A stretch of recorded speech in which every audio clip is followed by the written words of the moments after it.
Are you one of the 1.5 million UK customers that have used MedExpress for your healthcare journey? If not, accessing treatments for sexual health is now easier than ever. You don't need to visit your GP or pharmacy. Just complete a short online consultation to find the right treatment for you. We'll send your treatment directly to your door, delivered to you in discreet packaging with ongoing support from our experienced UK-based medical team.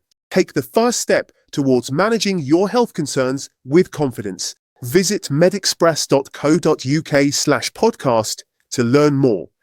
I'm Professor Noel Fitzpatrick, and as a vet, I know you want the best care for your animal companion. Pet insurance can help, but you need to choose wisely as not all policies are the same. Pet Plan aim to pay claims quickly and without a fuss, and that's one reason why so many vets work with them. Get your pet the best veterinary care. Save 10% on new policies when you insure at petplan.co.uk. T's and C's apply. Fitzall Media is an appointed representative of Pet Plan Limited. This season, I want to see us have a real shot. Want to see us at full strength. Want a bench that gives us options. Want to get some momentum. Want to do it on a cold, wet night in November. Want to be top at Christmas. Want to beat them on Boxing Day. Want to go ahead in January. Want to put the league table on the group. Want to hear them say, can they do it this year? Want to listen to their doubters. Want to prove them all wrong. Look them in the eye and say, want to bet? Bet Fred. 18 plus gambleaware.org.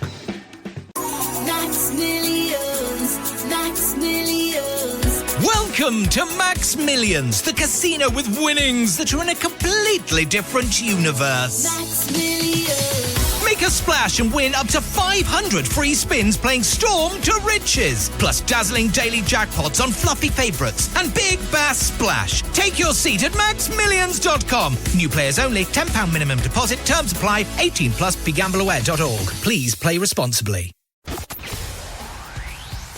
It's game day, and this is the home of Scottish football. It's Clyde One Super Scoreboard.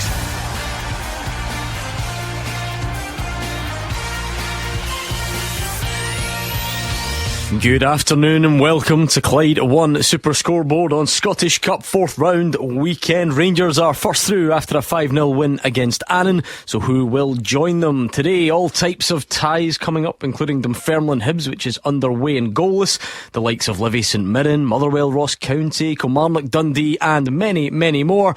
And if Cup romance is your thing, look no further than Auchinleck Talbot against Celtic tomorrow amid all the talk of the January transfer window. More football than you could possibly imagine in the company of Gordon Dalziel, Cammy Bell and Hugh Keevins. I think Rangers set the tone and also gave the example to be followed last night when they scored 5 goals against the 4th worst team in the SPFL. That is the lesson for Motherwell as they take on Ross County, bottom of the Championship. That is the lesson for St Mirren as they take on Livingston, bottom of the Premiership. And that is the lesson for Dundee United as they take on Ayr United from the Championship. One team not learning by example though, Hibs, who with 15 minutes of regulation time left are still 0-0 at Dunfermline, and Dunfermline have been as good as them.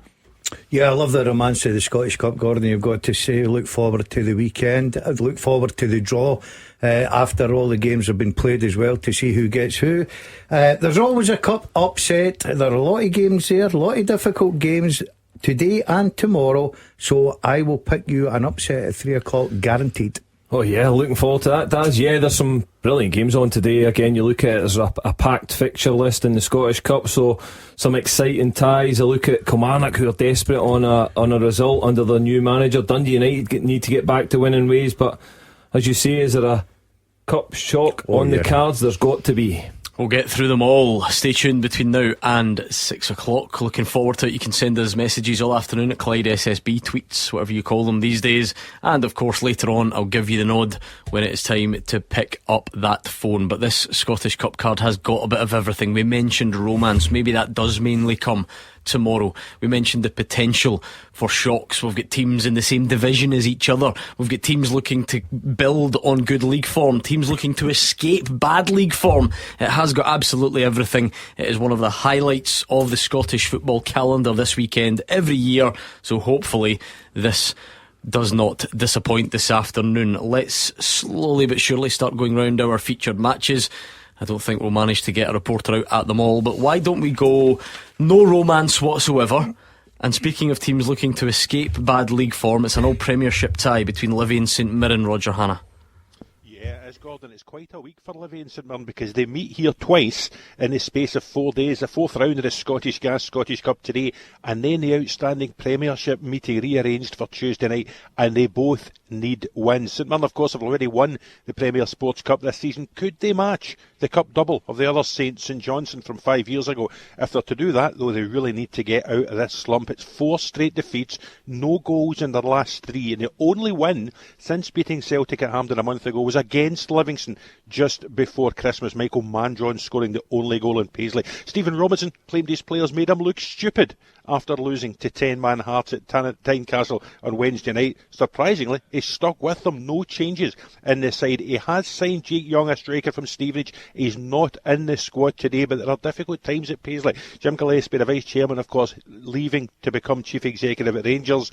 Robinson's made it clear he wants players in, but the next 4 days might just shape his season because they haven't won here in more than 4 years. Ethan Erhahon, the last guy to score a winner, back in October 2021. They've never met in the Scottish Cup, and as you see, 2 teams desperately out of form. Livy, no wins here since the 9th of August. I was here for SuperScoreBoard when they beat Falkirk 20 games ago. No surprise that David Martindale makes changes from last week's draw against Kilmarnock. There is no place at all for your dear friend Gordon, Brooklyn Kabungalo, who lasted 10 minutes before being subbed last week. He's not in the squad at all today. Scott Pittman, Stevie May, Teddy Yenge all dropped to the bench. In come Danny Finlayson, Lewis Smith, Robbie Muirhead, and a first start for Daz's mate, 37-year-old Scott Arfield. So Livy have Jerome Prior in goal as a back four, Joshua Brennett, Ryan McGowan, Danny Finlayson and Sammy Lawal. In midfield, Mohamedou Sissoko, Macaulay Tate and Scott Arfield, and then Lewis Smith and Conor McClellan will flank Robbie Muirhead. On the bench, Miles, Kerr and Pittman, May, Bokila and Danso, Tam, Montagno and Yenge. St Mirren, as we say, rather surprisingly, unchanged from the midweek defeat at Hearts. The only change, Fraser Taylor drops off the bench where they only have 8 subs. So it's Shamal George in goal. Then it's their usual back 3, Marcus Fraser, Richard King and Miguel Freckleton. Across the middle, Jayden Richardson, Killian Phillips, Lucian Smith, Alec Gogic and Declan John, with Roland Idowu and Michael Mandron up top on the bench. Mullen, Sobowale and Tanzer, Donnelly, Campbell, Dykesdale, Mooney and Lundaloo. The ref is John Beaton, and there is no VAR, much to the delight of Davy Martindale. We'll soon see if he gets a decision against him that VAR might have picked up. We can't have it both ways. What about where these teams find themselves in, Roger? We said earlier on, some teams are looking to maybe build on good league form, others are looking to escape bad league form. These two would fall into that. However, if you lose it, it then goes and piles maybe more pressure on you. And I'm fascinated, like I'm sure you are, by those comments from Stephen Robinson. Just how strong was that at the weekend, in the middle of the week, sorry? Yeah, I've been quite surprised by the narrative that Stephen Robinson's been building since that cup win. Yes, St Mirren are in a little bit of a slump after Hampden. Maybe it was inevitable. I think this St Mirren team under Robinson has done fantastically well. 3 back-to-back top 6 finishes. It's the best the club have done in over 40 years. They then won a major trophy for the first time. I think it was 13 years or 12 or 13 years when they beat Celtic last month. There was always going to be a bit of a slide. I thought he would take the slide better than he's taking it. There's real criticism after every game. He criticises officials, he criticises his team, and it hit a new low on Wednesday night when they said they made him look stupid. They haven't lost to a League 1 or a League 2 team in the Cup. They lost away from home to a side that's 6 points clear at the top of the Premiership. And I know Hearts had 10 men for a long time, but I don't think it's a real disgrace to lose at Tynecastle the way things are going for Hearts at the minute. So I think the next 4 days are going to be really big for Stephen Robinson. If he wins today and he wins on Tuesday night, they're suddenly well clear of the drop zone and they're into the last 16 of the Cup. If he was to lose here, even lose one of these games, it suddenly puts a different shine on St Mirren's season. Don't hear too many managers telling his players that they made him look stupid, Hugh Keevins. Yeah, I'm very surprised by Stephen Robinson. He's been around the block at Motherwell and St Mirren, and this is uncharacteristic to take aim at the players in this way. I wonder, cynically, if the form collapse has coincided with costing him the chance of maybe going to Aberdeen as their manager. and that's at the back of his mind. That may or may not be the case. What is certain is that today he cannot go out of the cup a few weeks after having won a cup, and he's playing a Livingston side who, as Roger has reminded us, one win in 21 games in terms of the Premiership. So St Mirren ought to have a better than average chance of winning there today. I shudder to think what he'll say, Stephen Robinson, if they go out. Yeah, I've got to say, he's a very passionate manager. It was after a disappointing, when you go and get up against 10 men, as much as Hearts are absolutely brilliant just now, you're looking for a better performance. Hearts dominated the game, should have probably scored more than 2. I think that's what really got to him. He's come out, he's had a go at his players. Look, sometimes managers have a go at their players for a reaction. The reaction will tell today if they can go and boot Livingston out of the club. If they do, and they go and get a good performance, everybody will say it was the right way to go about it. If he doesn't, then that might come back to bite him.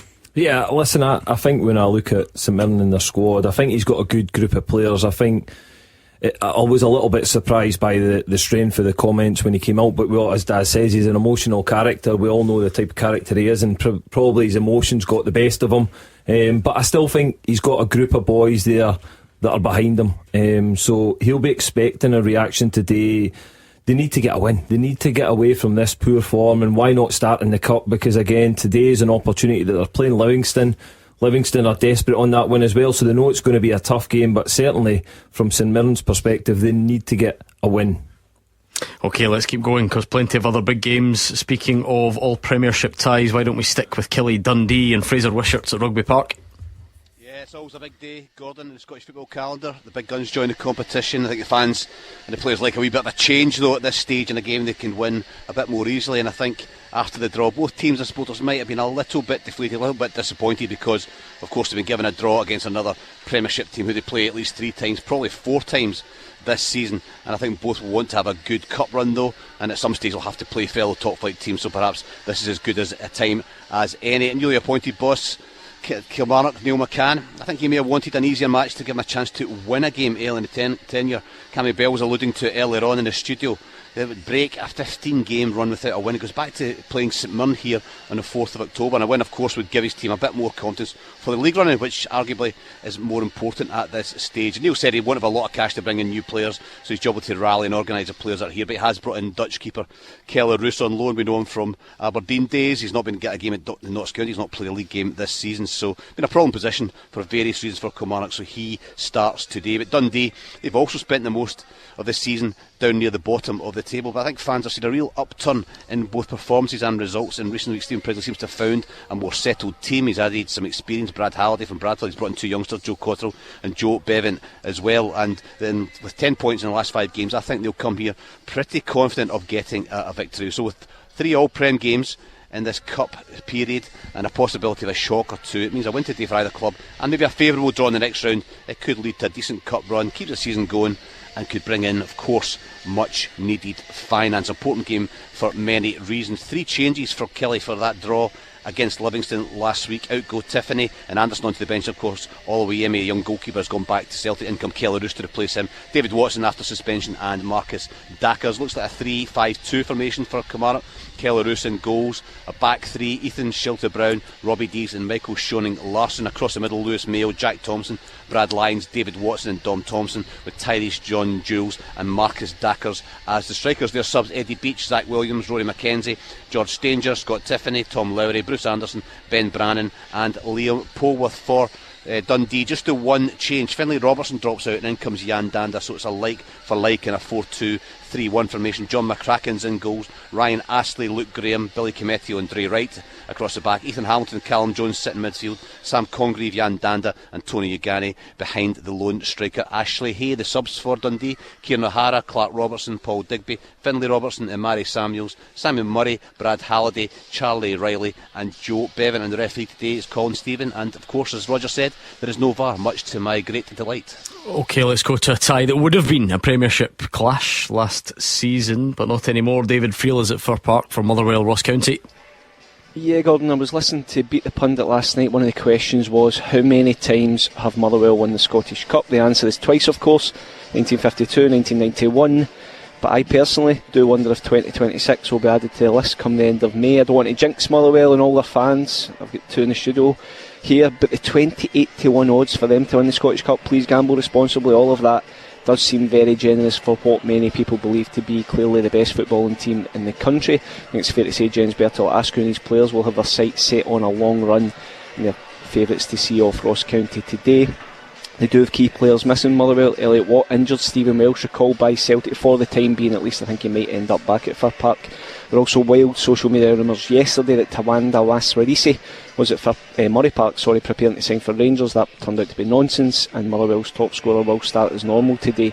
But it is a much changed side. Askew likes to make changes. He's made 6 from the Hibs game last weekend, with youngsters Matty Connolly and Luca Ross coming in for a start. Callum Ward, Lucas Fadinger, Elijah Just, Paul McGinn, they're all among those getting a rest. We'll just run through the Motherwell team for you. Matty Connolly in goals. The fullbacks will be Johnny Katrumbis and Tom Sparrow, we think. Stephen O'Donnell, Liam Gordon in central defence. Midfield 3 of Luca Ross, Oscar Priestman and Callum Slattery, with Ibrahim Said, Apostolos Stamatolopoulos and Tawanda Maswanisi up front. Subs for Motherwell are Oxburgh and McGee, Fadinger, McGinn, Just, Osong, Mongello, McAllister and Thompson. There's always a story in these games, and I think it's fair to say probably that Ross County manager Stuart Kettlewell provides it. It was exactly a year ago, almost exactly to the day, when his Motherwell side lost to St Johnstone at this stage. Within 9 days he'd resigned. Kettlewell has since managed Kelly. He's now back at County. I'm not sure he'll get the warmest welcome today. He did do a good job overall at Motherwell, I would say. However, he's been very complimentary about the current Motherwell team this week and compared this tie to facing one of the old firm, given how much they dominate the ball under James Bertel-Askew. County are bottom of the Championship. They've got a really experienced squad, but they're fighting for their lives, with safety clearly the number one priority. He got off to a really good start beating Partick Thistle last week. They then went out the Challenge Cup to St Johnstone in midweek. This is another cup tie. The pressure's off, but Stuart Kettlewell clearly arriving here with a motivation to go and put Motherwell out, and he's also got the likes of Trevor Carlson, Dean Cornelius and Jordan White going up against their former club. So County are going to line up, looks like a 4-3-3, Trevor Carlson in goals, Conor Randall, Dylan Smith, Alec Iacoviti and Len O'Sullivan at the back, Dean Cornelius, Ross Docherty and Jamie Lindsay in midfield, with Jay Henderson and Ryan Duncan either side of Jordan White. Subs for County are Foster, Pitan, Phillips, Clark, McLeod, Morrison, Thompson, Scott and Ronan Hale, who is still at the club despite a lot of interest from England in the striker. The referee at Fir Park is Don Robertson, and there's no VAR here either. Our other featured match this afternoon comes at Tannadice. It was in doubt for a bit, Dave Galloway, but game on between Dundee United and Ayr United. Yeah, that's the great news from Tannadice, Gordon. This one goes ahead after an earlier inspection. There were one or two areas causing a bit of concern, but a few large patches of sand has sorted things out. Now, if you're looking for a Scottish Cup shock, perhaps this tie could be a decent candidate. Dundee United 7th in the Premiership after back-to-back defeats, including a 4-0 hiding by Celtic, and with only 2 wins from 13 matches in all competitions, hosting an Ayr United team challenging for promotion to the top flight.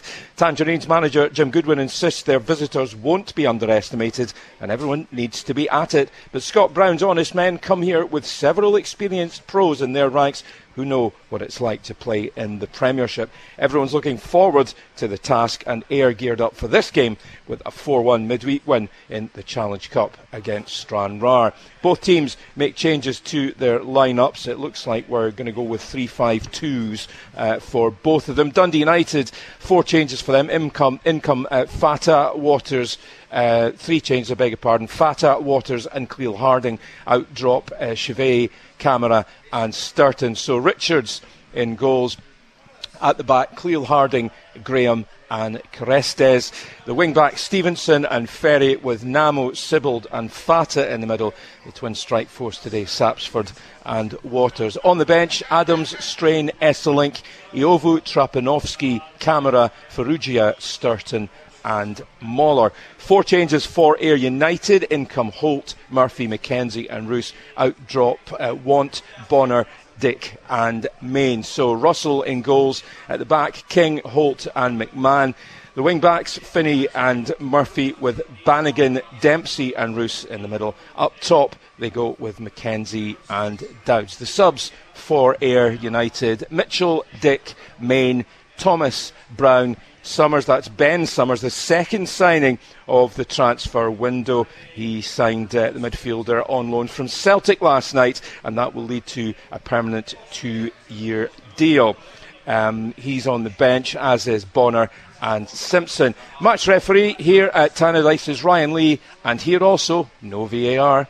Dunfermline have almost scored a dramatic late winner against Hibs. We're into time added on. It is goalless. The corner came in, it was flashed downwards and bounced up, and Salinger managing to tip the ball over the bar. So it looks like we are heading for extra time in that one. Just thinking about Dave Galloway's game there, you were out with Scott Brown on Thursday. Did he have a cup upset in his sights? Well, he was telling me that he's Dunfermline have scored. Incredible. Talk about drama in the cup. We've got it. Raphael Salinger races out of his goal to protest, but no VAR. In fact, there might be. It's a televised game. I take that back. But Dunfermline 1, Hibs 0. Fans spilling onto the pitch. Neil Lennon telling his players to focus, concentrate, because they are minutes away from a famous Scottish Cup victory. That is the cup shock. Right away. It's poor defending. Listen, they got a warning just before that Hibs from a set play. You described it well, Gordon. Goalkeeper had to push it over the bar, but for somehow they've managed to scramble the ball into the back of the net. The Hibs goalkeeper is going off his head, but I think that's only an excuse. This is an upset. This is the cup, Hugh Keevins. Yeah, but they've been terrific all day, and the Hibs have only themselves to blame, because Kieran Bowie missed an absolute sitter in the first half. If he's worth $6 million, and so am I. He missed a sitter, and Hibs have paid the price. It's come off the back of the Hibs. Goalkeepers Union here. What's he moaning about? I really don't know. Was he trying to claim there was a handball in there? I'm unsure. But it's a handball from the Hibs player. Yeah, that's it's come off the Hibs player, and he can't keep it out. No. Oh, it's a moment. What a moment for the home fans at East End Park. Neil Lennon straight away turning to the bench. He's surely going to put another defensive minded player on, try and see this out. We've played 93. There are only 3 minutes added on, but of course that is a minimum, and then anything that happens within that might be added. So there was a goal scored in that time. You're maybe looking at about a minute or two more.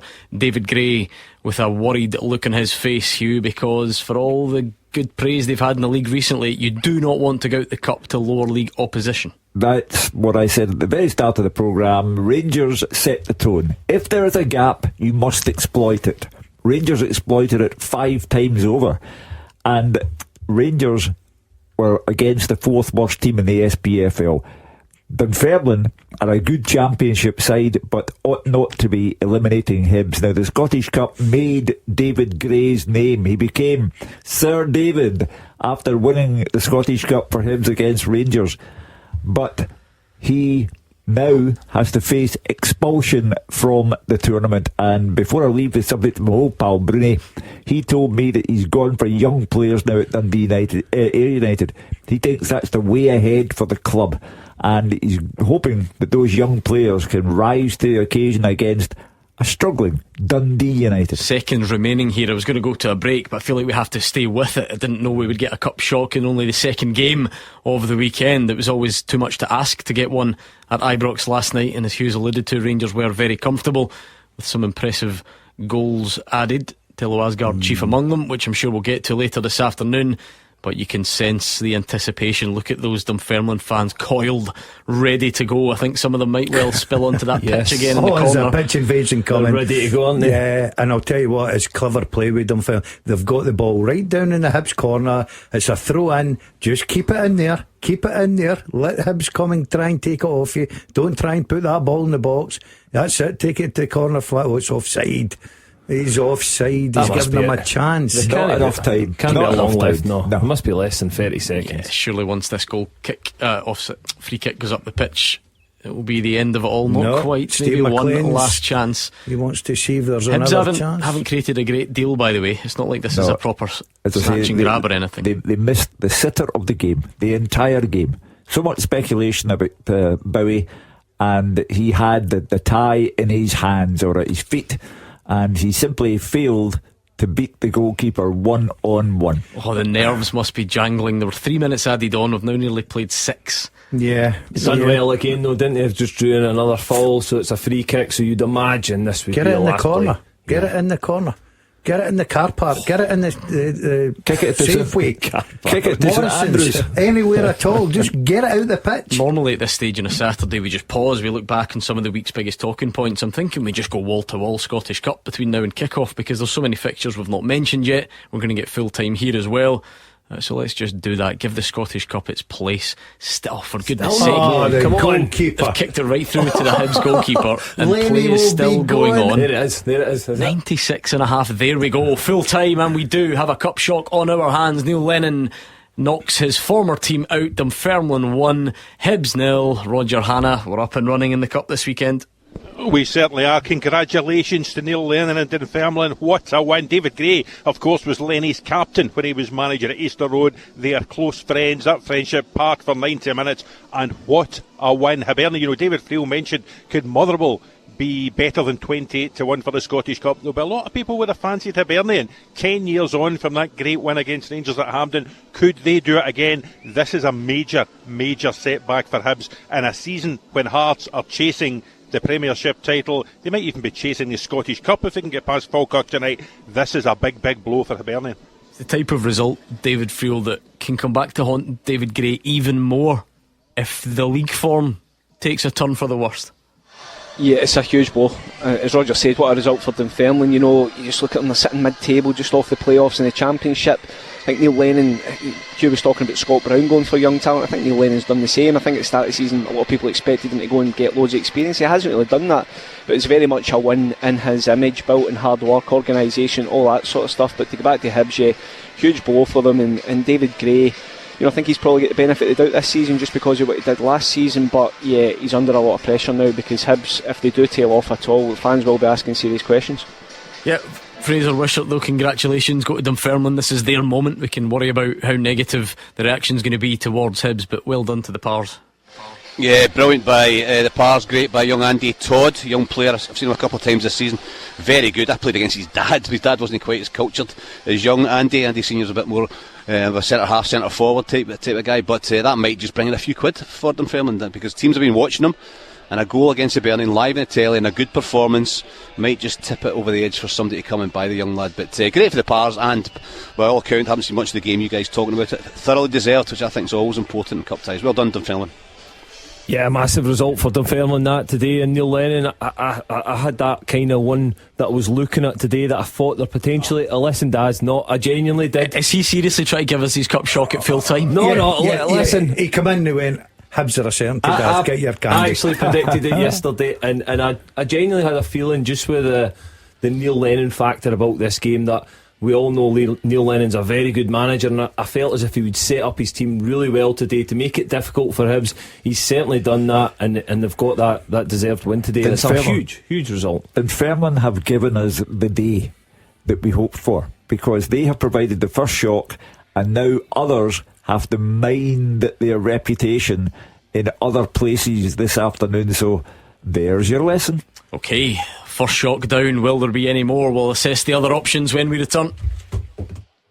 The Night Owls is a surveillance unit. Copy that. You do not hunt down. New series of The Night Manager. I think Teddy has smuggled arms into Colombia. That's your chance to be a snake in their garden. Welcome to Colombia. You are not the one in control here. Starring Tom Hiddleston. Something's not right. The Night Manager. Why are you really here? Watch on BBC iPlayer.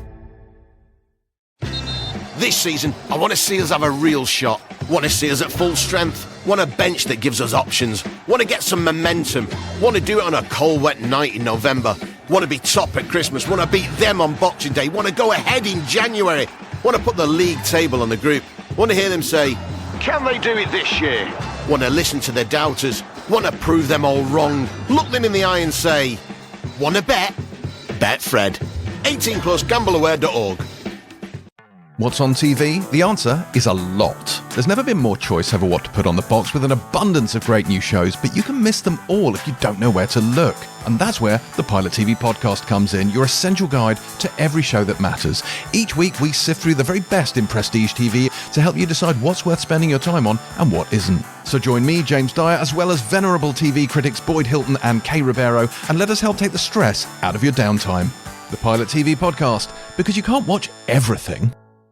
You can't do much in under 5 minutes. Boil an egg? Sure. Cook a roast dinner? No chance. But comparing car insurance prices with mustard.co.uk? Easy. See what you could save in just a few minutes. Click mustard.co.uk. Authorised and regulated by the Financial Conduct Authority. See website for details. The winning team all season long.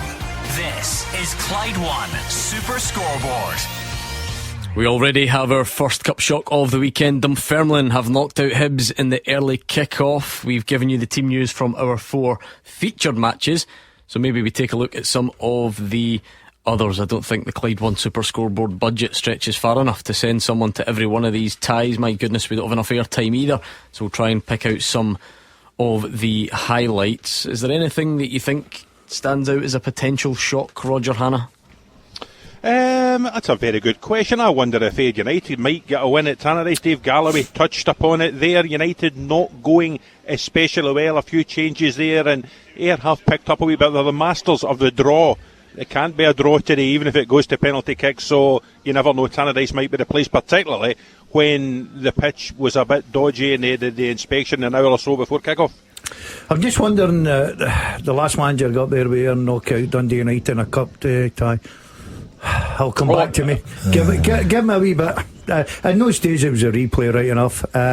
No, I think Roger's right. I think it'll be a difficult game, but I think there's too much pressure. Where's your shock then? Come on. Do you know where my shock is? I'm hoping you'll tell us. I'm fancying Stenhousemuir to beat Morton this afternoon. Okay, that's fine. Cammy Bell, is there going to be one? Well, to be fair, you're telling us you predicted Dunfermline yesterday. I did, yes. But listen, I'll give you another one. I'm going to go Falkirk to beat Hearts. Okay, Shug? Well, the loss of Cammy Devlin is massive for Hearts, and Benny Beningame, I think, does he miss it, or is he okay because it's a cup tie? I think it's a league game he misses, you know. Fraser Wishart, you're good with your suspensions? He misses both. Misses the cup tie and the next league game as well. Well, that, you know, no Beningame, no Cammy Devlin, but and Falkirk did exceptionally well against Celtic in midweek. It's their own fault they didn't win the game. They had the chances and they missed glorious opportunities. But no, I think we've had our shock. Oh no, is come that on, it? Hugh. We've gone early. Give us some, Hugh. Come on. No. Right. No, what's got the biggest chance then of happening? If you're not convinced there will be any, what one's going to keep us interested? Kettlewell back at Fir Park. Oh, not a chance. I know that David has gone for Motherwell as potential cup winners. However, stranger things have happened. Fraser Wishart, you cannot have a shock because Killie and Dundee, there's nothing between them. But do you have another one in mind across the card? It's always a problem coming in after the first 3 or 4 pundits. I had Stenhousemuir and Falkirk written down, but what about Spartans against Inverness? Not a big shock, but Spartans are going quite well. But I think Falkirk have got a chance. I think Cammy's right. You know, Hearts will rotate the team. They're missing a couple of key players. They'll bring in players like Chesnikoff and others who are just trying to get match fitness. But you're playing against another Premiership team, and I saw Falkirk at St Mirren last week. They were terrific, really, really good. So it's not impossible. I think that one could be a shock on the cards. I've seen a few people mention that though, the Steny Morton one. You're shaking your head and scoffing at that, no? I went for that. Oh, did you? Right, no one of my worries, right? And I'm a believer in fate and the way things are put about, are you? Right? I'm looking at my sheet just now, and I'm looking at Partick Thistle and Montrose. No. Right? And my Partick Thistle and Montrose are the only fixture that's in green. Does that tell you there's a shock? Oh, yes, you're right. There's a shock. You are right. The printer has malfunctioned, and you think that means that Montrose are going to knock Thistle out? Because below that it's all black. So in the middle of that, green, Partick Thistle. Watch out. It's a great spot, that. Cheers, mate. Great spot. Cutting edge analysis, as always. Anyone agreeing? Nah, Partick Thistle. Partick Thistle at home. Okay, who have we not asked? David Friel, have you got a shock in mind? I've got 3. 3? I think it's going to be a good day for the Falkirk area. I think Camelin are going to beat Elgin City. I think Steny are going to beat Morton. I think Falkirk are probably going to beat Hearts, and everybody go with Rod Stewart to behind the wall for a party tonight. Gordon. Well, all of a sudden, Hearts, 6 points clear at the top of the league, are not favourites at home against Did Hearts not turn over Falkirk easily at Tynecastle last time they played them? I know that they're missing 2 midfield players, but maybe subconsciously the focus is on the title race. Yeah. No, look at the squad that Hearts have got, the ability at home. It'll be a tough See, game, if it was at Falkirk, I'm agreeing with you boys. I think it will be a tough game, but I can't see by Hearts. 2-0 Hearts. Dave Galloway, you going to witness a shock at Dundee United? I think there must be a reasonable chance of that happening. The spirits of Dundee United at a pretty low ebb, and Ayr United absolutely nothing to use. Scott Brown will have his men well fired up for this. They'll take a good support through with them, and they'll fancy their chances, particularly if they can nick the first goal. No one interested in Camelin Juniors against Elgin, no? Can't convince any of you? No. Don't all shout out at once. Camelin could actually beat Elgin. There's not, I wouldn't say there's a great big difference between them. No, I really wouldn't. And again, are you familiar with Camelin Juniors? Yeah, I'm familiar with a lot of this. When you're looking at obviously the juniors, we know that it's well financed, and a lot of players end up going to the juniors before they go to the lower leagues. So again, that wouldn't really surprise me either, to be perfectly honest. They're at home, so yeah, they've got every chance of winning that game. Okay. No one else seems to be convinced. What other ties have we not given the attention to? Why don't we go Partick Thistle just to give it a nod? It's not one of our featured matches, but obviously a local team to us. Roger Hanna, we also know their staff pretty well. They went out of the Challenge Cup midweek and lost in the league last weekend, so they'll be looking to get back to winning ways.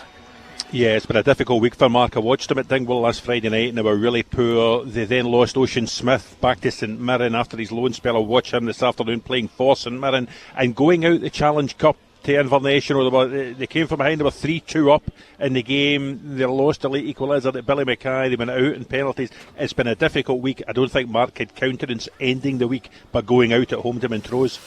I think we've covered off most of the fixture card, talking about the lack of variety. Airdrie Arbroath, if you're an Airdrie fan or you're an Arbroath fan, David Friel, it's just not exciting. You play each other so often.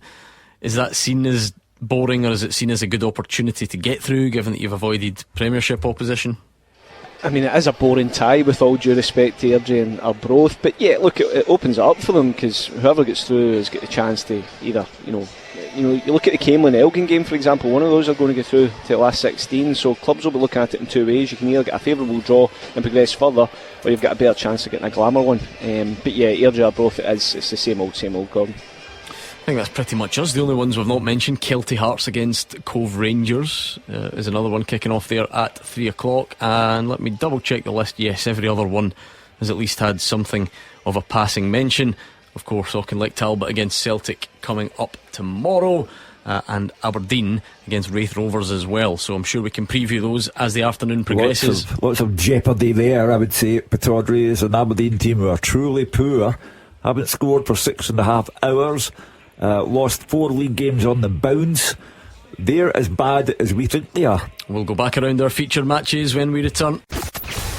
Action as it happens, and your reaction from 5 on the open line. This is Clyde One Super Scoreboard. Hugh Keevins, Cammy Bell, Gordon Dalziel in the studio. Top team round at the grounds. We're trying to find out who the remaining teams will be going through to the next round of the Scottish Cup. Rangers were first through. They've been joined by Dunfermline. That's right, if you're just joining us, the Pars have knocked out Hibs at home.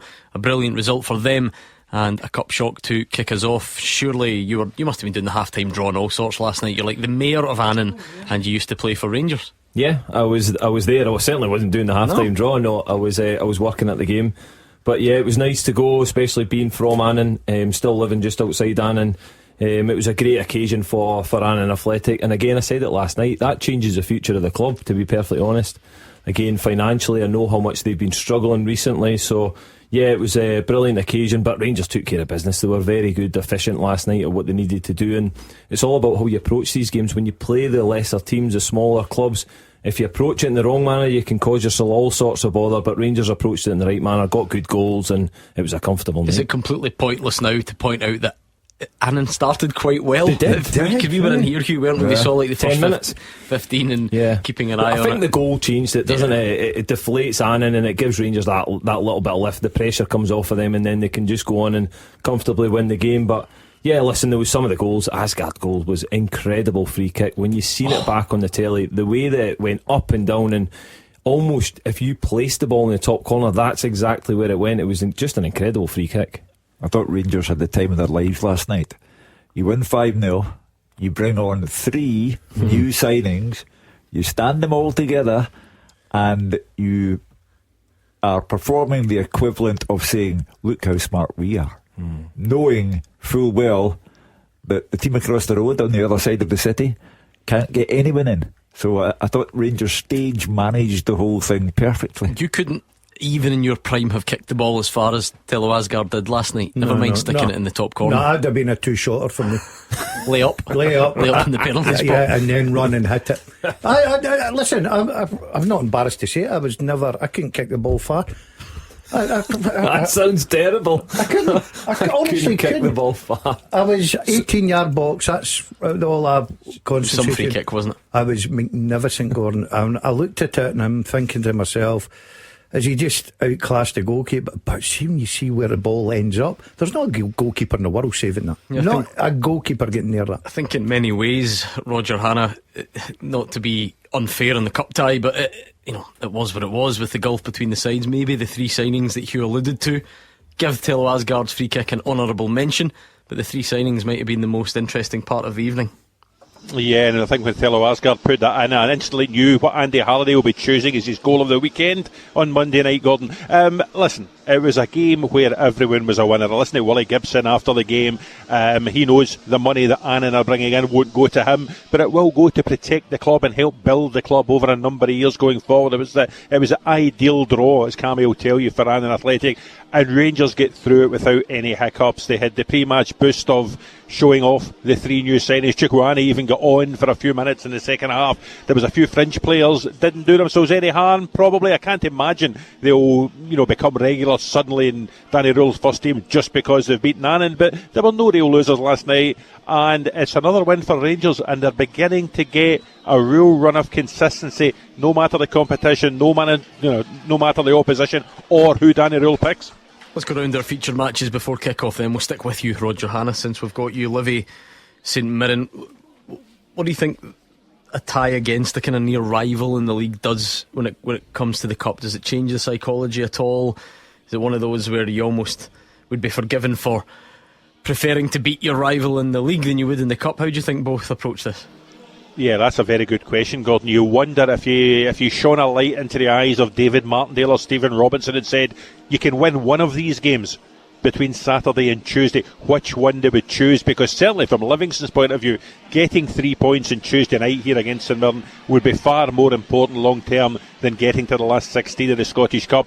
St Mirren, I think St Mirren should be okay. They were talking through the week, are St Mirren too good to get down? Nobody's too good to get down, but they've still got a bit of breathing space at the bottom of the league. I think Tuesday night's bigger for Livy. I would say today's bigger than for St Mirren after the run they've been on. David, I'm thinking about all these cup ties being played against the backdrop of the January transfer window, and I'm sure, my goodness, we'll get back to Celtic at some point. We did last night, we'll do it every night until the end of the window and maybe even beyond. I'm thinking about that Motherwell team you read out, and I'm not sure if it is with tongue-in-cheek, am I going to ask you if there's a space in that squad for Barry Bannon? Not something I thought I'd be asking you today, but rumours doing the rounds. Yeah, I saw a kind of rumour this morning about a couple of Scottish clubs being in for him. I think he would fit into the way Motherwell play. Obviously Elliot Watt out injured just now. Yeah, it'd be an interesting one, and it's funny, Gordon, because James Bertalascu's made another 6 changes today. Normally you would think, what's he doing? But he's got such implicit trust in his players. They're so well coached, so well organised, and he knows that they can all come in and do a job. So you talk about somebody like Barry Bannon, and I think whoever he does sign in this window, and there's obviously talk of a striker as well, they will come in and they'll be selected to play a specific role, and they'll be under, they will know clearly what they're being asked to do. Someone like Barry Bannon will bring the experience, composure and everything, and that's what James Bertalascu wants more than anything. He wants guys with cool heads, calming the ball and able to play in that system. We spoke earlier on about where Luca Ross is going to play today, for example. He's an attacking player, but there was a suggestion when I came in here he was maybe going to play left back. You wouldn't put that past James Bertalascu, because he's got his squad so well honed and coached, and I'm looking forward again to seeing them play today. As I said earlier, Stuart Kettlewell was very complimentary. He expects Motherwell to have 80% of the ball today. It's just whether Ross County can do anything on the break. Talking about Hugh, I'd love to see Barry Bannon in Scottish football. I know he's 36 years old, but when I think of Barry Bannon, I think of a solid, honest to goodness, serious professional career, and he would be an enhancement to what's going on at Fir Park. It's the swan song, obviously, and why not have the swan song in your own country? Roger Hannah, there's so many reasons that I can see why people would scoff at this. The stories that came out last night talking about Stoke being interested and Millwall being interested, and clubs that would, I was going to say, blow Motherwell out the water financially. That doesn't even cover it, so I can see why it feels very unlikely.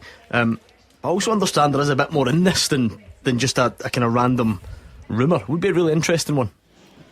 It certainly would. Listen, at 36 years of age, I think it's more a lifestyle choice for Barry than it is a career choice for Barry. He's from Coatbridge. Maybe he just wants to come back to Lanarkshire with his family at this time of life. I don't know. He would certainly be a good signing for Motherwell. I've seen him a couple of times on TV for Sheffield Wednesday this season, and in a very struggling Sheffield Wednesday team at a difficult time for the club.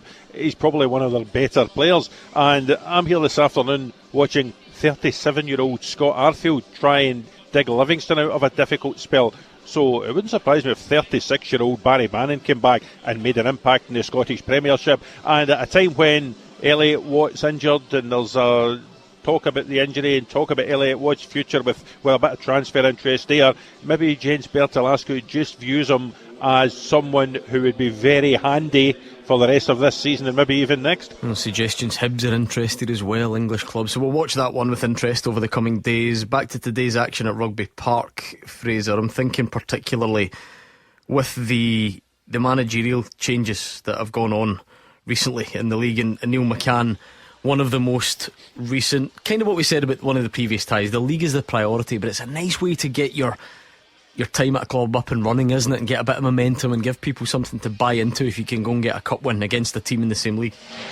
Yeah, they've had such a long run without victories. I was talking about it earlier on. It's amazing, Gordon, the number of games that Kilmarnock have gone. Need a victory from somewhere, and that's what I was saying. I think Neil would probably wanted a home game against maybe a lower league club to get that victory. But when you look at the fixtures now, of course the league's a priority, but a wee cup run can bring in some extra money. It might even mean they can get a player or two in if they win this game, knowing they've got a good tie in the next round. So all can build momentum on and off the pitch. I mean, you look at the fixtures today, we've already lost Hibs from the Premiership. There's 3 all-Premiership games. That's another 3 at least out. So you're only going to have 8 Premiership clubs in the draw of the last 16. So you begin to think this could be a quarter-final, maybe a semi-final, something like that as well, and the fans begin to get excited. But first and foremost, they just need to win this game, and I think they're up against it. I kind of like the way Stephen Presley's got his team moulded. They've got good players in the wide areas now. Congreve and Uganda begin to play Ashley Hay up front as well. Good midfield players. I think they're a dangerous team for Kilmarnock today, and I actually think Dundee will win this one and leave Kilmarnock on this long run of not winning any games, and just leave them focusing on avoiding relegation for the rest of the season. Dave Galloway, we said there was a bit of doubt about your playing surface there, Dundee United against Ayr United. How is it holding up after the warm-up? Game going to be okay? Yeah, I can totally understand why Dundee United are nicknamed the Arabs, because there's quite a lot of sand on this pitch, a few large patches of sand, and even now, just with a few moments to go until the players come out ahead of kick-off, there are a few members of ground staff out with their forks, just prodding away at the pitch just to make sure everything is okay. There was very heavy overnight rain, I'm told, here in Dundee, but it's not looking too bad. I've seen worse, shall we say. Okay, let's park that for now, because kick-off time is fast approaching. We've already had one big result, a shock in anyone's book. Dunfermline have knocked out Hibs at East End Park. High drama in the Scottish Cup already. Will more follow this afternoon? We will find out next. The fastest goals, the experts' opinions. This is Clyde One Super Scoreboard. We are just about to kick off the 3 o'clock games. We've got one team through last night in Rangers, one team through this afternoon already in Dunfermline. Let's see who joins them across a massive card this afternoon. I will let you boil it down to our 4 featured matches, because that is probably beyond your capabilities anyway. So let's see if you can get an ACCA up out of these 4, Hugh. Livy St Mirren, Motherwell County, Killie Dundee and Dundee United Ayr. Well, I'm going to go for Motherwell to beat Ross County, St Mirren to beat Livy, Kilmarnock to beat Dundee, and Dundee United to beat Ayr United. I'm going to go a simple all home wins. Easy as that, Gordon Dalziel. Wow. I'll go not as simple. I'll go 3 home wins and Dundee away from home. Clyde One Super Scoreboard Goal Flashes with M&D Green Pharmacy. Get set for the season with expert pharmacy support. I'm looking forward to this. I love this weekend, Hugh Keevins, because we touched on it at the top of the show. It's got a bit of everything. You're on the lookout for shocks. You've got teams that would never normally play each other, especially tomorrow when you look at that Auchinleck game. You've got teams that might be sick of the sight of each other in Livy St Mirren, Killie Dundee, but that adds its own layer of pressure, and you just never know what stories are going to arise on Scottish Cup weekend. And that's why we couldn't have kicked off in better fashion than the goal for Dunfermline that knocks out Hibs. Neil Lennon's outstanding result since taking over at East End Park. Not in contention for promotion, but he's already provided something that Dunfermline could do with a place in the latter stages of the Cup, a few bob, and the hope that you draw Celtic or Rangers. Rangers are in there. I assume Celtic will be in there after Auchinleck Talbot. There's no way in this world that Martin O'Neill will be haunted for the rest of his life by losing to a junior team. Yeah, it's just a romance of the Cup, isn't it? You're looking for the shocks. The lower teams are just want to stay in, try to get a big hitter in the next round, make the money like Annan achieved last night. It's just brilliant. The Scottish Cup, for years upon years, it's a highlight every year, especially the Cup final as well. Everybody wants to walk out there in the last game of the season at Hampden in front of a full house. The other thing, the holders. We forget that Aberdeen are the holders. They're at home, they're in really poor form, and Wraith Rovers might just be the pest that Peter Leven doesn't need. And on the subject of managers, where's the new Aberdeen manager? What's happening there? Good question. Cammy Bell, what was the worst cup shock you were ever on the receiving end of? Off the top of my head, I can't really remember a real bad one. That's good. That's a good start. Come on, Cammy, you've been a goalie. You must be. No, I don't think there was one where it was at a club that a really low team beat me, and that's why I don't think there was. Well, yeah, I got beat loads of cup games, of course. Never a big shock. Nah, never a big shock. What was the furthest you got? I think we got to quarter-finals with Kilmarnock at one point. I think that was as far as I got in the Scottish. See, League Cup was your speciality, really. Yeah. 2 finals, 2 semi-finals as a manager. Any wins? 4 losses. But hold on, my excuse. We played Aberdeen back to back when Fergie had a magnificent Aberdeen team. Yeah. And my management, I come up against Dick Avocat and Martin O'Neill. Yeah, so we'll let you off with that. We've had some in recent years, Hugh. It wasn't that long ago. We had the old Darvel Aberdeen episode.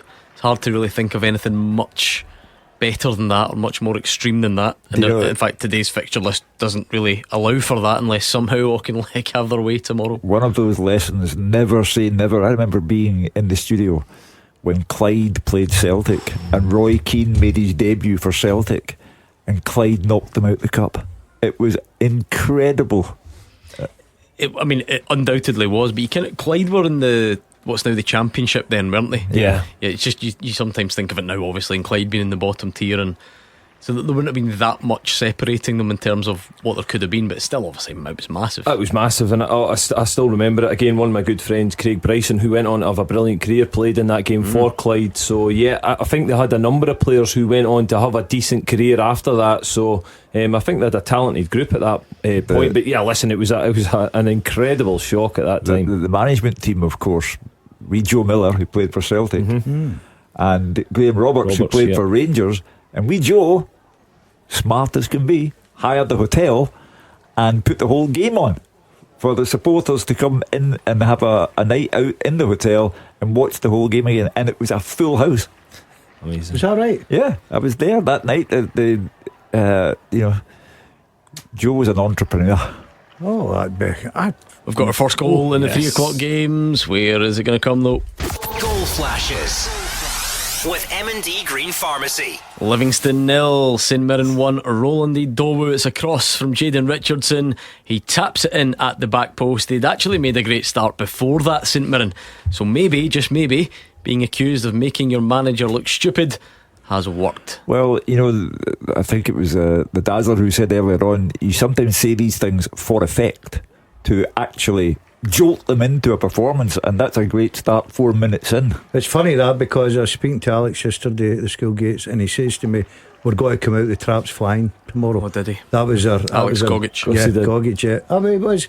And I says to him, well, that'll be very interesting. I'll be sitting in the studio waiting. So there you are. Again, I mentioned it before though.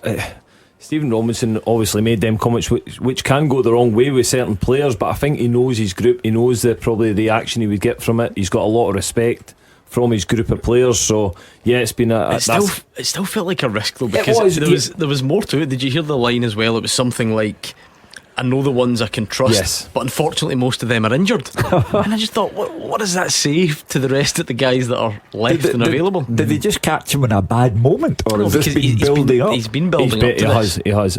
Again, though, what I would say is I think when I look at that St Mirren squad, I think they understand their manager. Again, there's frustrations. You've been times where you expect to get a blast from your manager. I think they'll totally expect that from Stephen Robinson. They've obviously got it. Listen, he certainly got the reaction at the start of that game anyways. Yep, well done to St Mirren taking an early lead. Maybe they are just maybe Gordon, they take confidence from knowing they're a good cup team. You don't need to look too far back. It's just added freshly to the cabinet. Well, if you look at after Motherwell, their form was poor up to the final. They won the final, deservedly so, and they were excellent in both semi and final, and then their form's been poor again, and all of a sudden Cup Day comes around and they're off to a flyer. So it might just be the year of the Cup for Steve Robinson and St Mirren. Ross County have gone for a back five. They've put Ross Docherty, who's a midfielder, in the middle of it, so I think their intentions to make life just a bit difficult for Motherwell are quite clear. We'll see how that plays out. Tony Ugans had a running cross. Ash Hay with a header for Dundee straight at the new Killie keeper, Killaroos. It's a very difficult teaser, I think, tonight, Hugh, today. So let's give maximum time on it.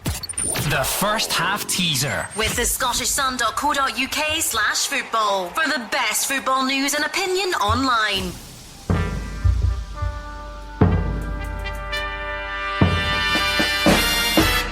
Since 2005-2006, 5 Scottish Cup winners have made more than 40 appearances in the competition, but none of them have ever played for Celtic or Rangers. Can you name them? Since season 2005-2006, 5 Scottish Cup winners have made more than 40 appearances in the competition, but none of them ever played for Celtic or Rangers. Who are they? You must have been up till 4 o'clock this morning researching that. Well, that is detailed and I like it a lot.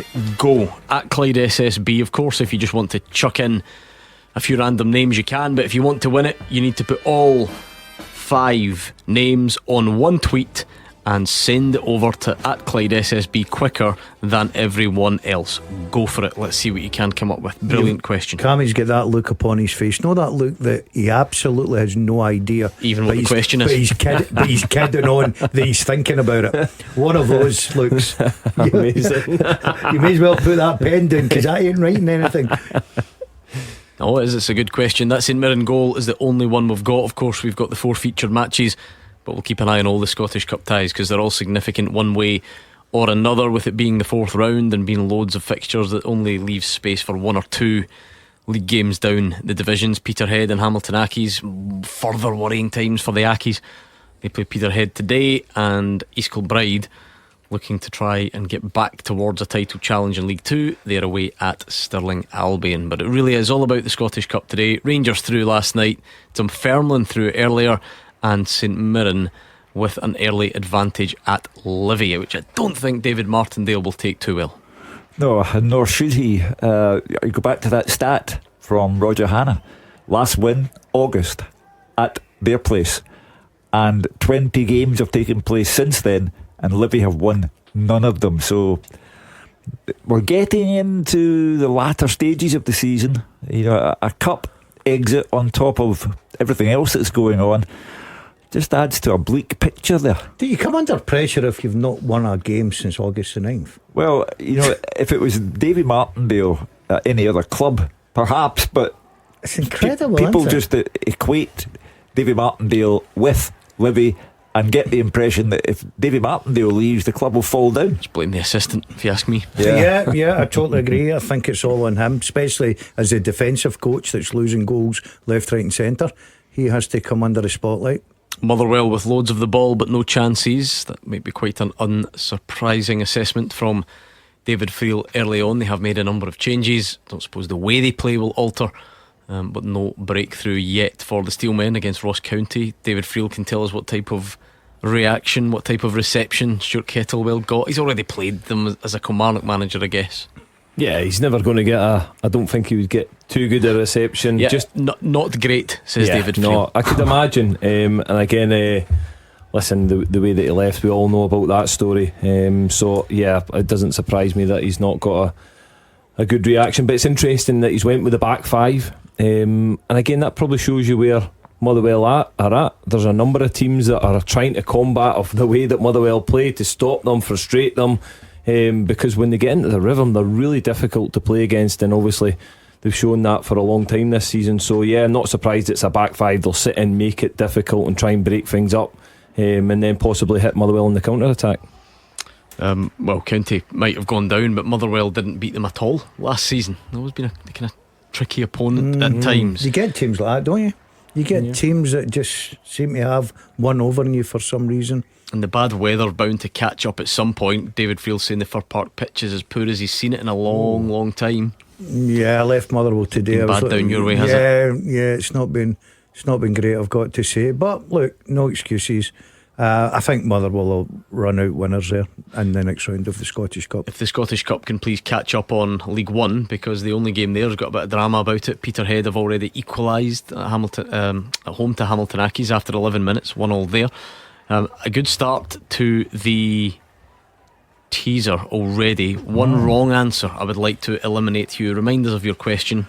Since season 2005-2006, 5 Scottish Cup winners have made more than 40 appearances in the competition, but none of them have ever played for Celtic or Rangers. It's a really, really good question that coming in. I like it a lot. The one that would like to eliminate for you straight off the bat, though, is Ross Tokley. Kieran Selleck says Ross Tokley, but he, Hugh, correct me if I'm wrong, has not won the Scottish Cup. He's not on your list. Not on the list at all. Okay, there's another one in Andy Considine. No. Right, we've got a couple of goals in the Scottish Cup to tell you about. It's all happening. How many times can I press this button at once? Ashes with M&D Green Pharmacy. We've got an equaliser for Livy. Gordon Dalziel is punching the air because it says on the TV screen that Scott Arfield has equalised. I've got bad news for you. Roger Hannah says it was Macaulay Tate, so I don't know how that's been mixed up. But anyway, Livy are level. That's not the end of the story, though. Goal flashes with M&D Green Pharmacy. Partick Thistle 1, Montrose 0. It's amazing what spending a Thursday night with you can do. Tony Watt in here as a pundit on Thursday, opening the scoring for Thistle at the weekend. Goal flashes with M&D Green Pharmacy. Kilmarnock 1, Dundee 0, and it's Dom Thompson. It had been Dundee who were dominating the early stages, but Dom Thompson, not a known goal scorer. A nice training ground routine by the new manager Neil McCann, and Kilmarnock have opened the scoring. I'm not even going to press the button again, but Airdrie have taken the lead against Arbroath. It was Arfield who got the final touch, according to Roger Hannah. Right, go through them one by one. You can do it since he's your man. Scott Arfield scoring goals again. Livy 1, St Mirren 1. I think he'll be a brilliant signing for them. I know eyebrows were raised. He couldn't get a game at Falkirk. He comes to Livingston, probably a decent enough contract for Scott. He's at that stage of his career. He's not long to go now.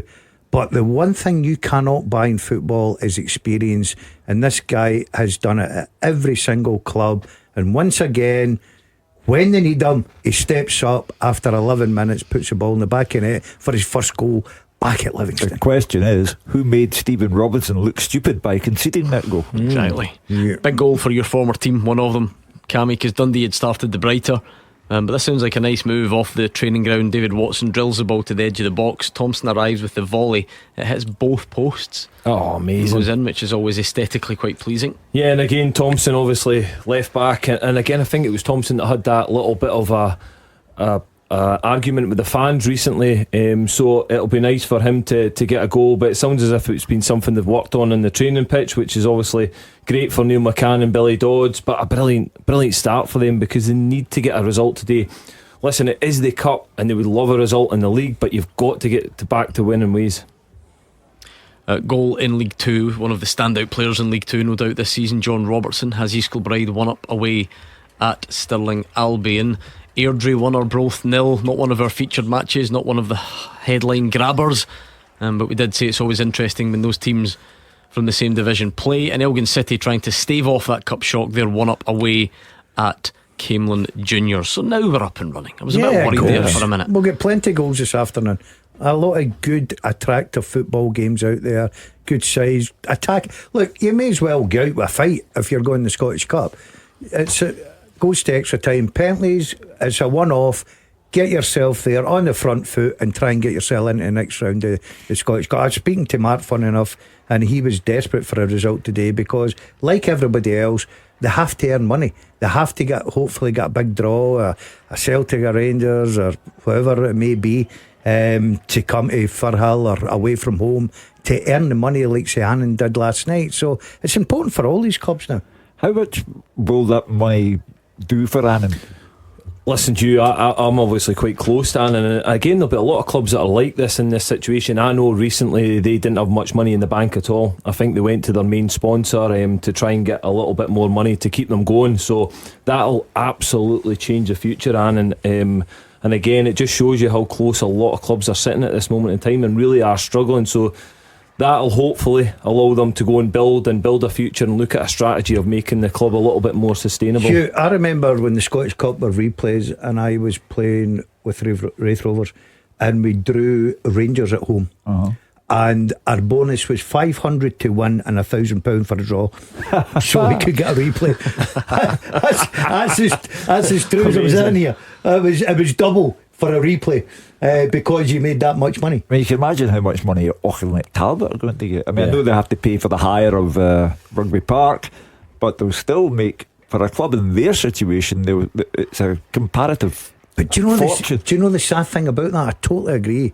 See if you went down Auchinleck now, I think everybody down there would give up that finance, because it's a well-run club, Auchinleck. They've won the Scottish Cup numerous times under Tucker, and if you went down there and said, look, we're giving up that financial benefit to play at our home ground, they would have bit your hand off. The scale, Annan, I think when you look at it and what they predict they're going to get from that gate last night and everything that comes with the TV game and stuff, that it's a year and a half's playing budget that they're going to get in one game, which is just incredible. I mean, to try and get a year and a half's playing budget in one game is just incredible for Annan. Did you see Auchinleck Talbot tweeted this morning, looking back to the 22nd of November 2003, and that's when Tommy Sloan won his first game in charge of Auchinleck Talbot, a 2-0 win against Cumnock. At the same time, Martin O'Neill was in charge of Celtic. Chris Sutton and Henrik Larsson scored. Celtic beat Dundee United 5-0 at Tannadice in preparing for hosting Bayern Munich in the Champions League. They say 22 years and 980 games later, and Tommy Sloan's still in charge. Do you know something? I always wondered why, like a club like Sunra or Ayr or something like that never come along, because the success he's had with Auchinleck was absolute, and it is brilliant. He's been different class. How many managers even in the junior league last 3-4 years? I'm trying to imagine the look on Martin O'Neill's face tomorrow night when he looks and says, I know you, don't I? It was 23 years ago, Martin. Big chance for Motherwell. Maswanisi wins the ball, races into the box, he beats Carson, but Iakoviti then clears off the line, so no goals yet. Both teams having a go at Tannadice apparently, so Dundee United and Ayr giving it a good bash but no breakthrough yet. Did you say you interviewed Tommy Sloan on a forklift? Yes. Yeah. He works on a building site, and I was down there in Ayrshire during the week, and he was out and about in the forklift. It's that's his club car. Taylor Wimpey housing estate. Other house builders are available. Did you have your hard hat and high vis on? Did you have to wear that? So no, yes and no. Sort of that answers the question. Let's just say that the site manager was very, very unhappy, keen that we followed all safety procedures at all times. Very keen, right? So what I decided to do to save the hassle is we just did the interview kind of near the office, and like any proper diva, I just left, and then the cameraman went round the rest of the building site with him. So you don't like to get muddy, no? Had places to be. Come all on, right, okay. Come on. Billy Cometti was gone off injured for Dundee. Clark Robertson on. It's a bit of a blow for Dundee early on. They're a goal down as well. I said there was no breakthrough at Tannadice. There's no breakthrough yet in the teaser, Hugh. People have got a few. They've maybe got 3, they've got 4. I don't think any have got the 5. So listen carefully. I repeat, since season 2005-2006, 5 Scottish Cup winners have made more than 40 appearances in the competition, but none of them ever played for Celtic or Rangers. Who are they? Jamie Dock would like to suggest David Gray. Sir David is not on the list, no. He only made 16 appearances in this cup. You need to have over 40. Murray Davidson? Murray Davidson, no, Okay, not there. again. He was twice a winner with St Johnstone, but he only played 22 Scottish Cup ties. He did. Let's do some other wrong ones. Jamie McDonald? No. Not Keith there. Watson? No. Darren Barr? Nope. Right, so we're there or thereabouts, but some of you have got work to do to get on that podium. This is one of the best and most difficult first half teasers we've had in a long time, I would say. Jamie McDonald was very, very close. He's close. You hit the bar because he made 38 Scottish Cup appearances. You're too short. So is there a particularly difficult one, producer Jay, that they're not getting? What would we say? What's the one they're not getting? And I'll try and help in the right direction. The one is probably no there. The one correct. The one non-correct one. I'm going to actually go a big clue. I'm going big. The one that people are struggling with the most won it with Dundee United in 2010. Okay. Yeah, I remember that day well. How do you remember? Because I remember it because he was on Dundee- the lash at the final. Dundee United players were a long time in coming out after the game, you know, and we were in. Is that the one Brewster scored? No, that was under Ivan Golak.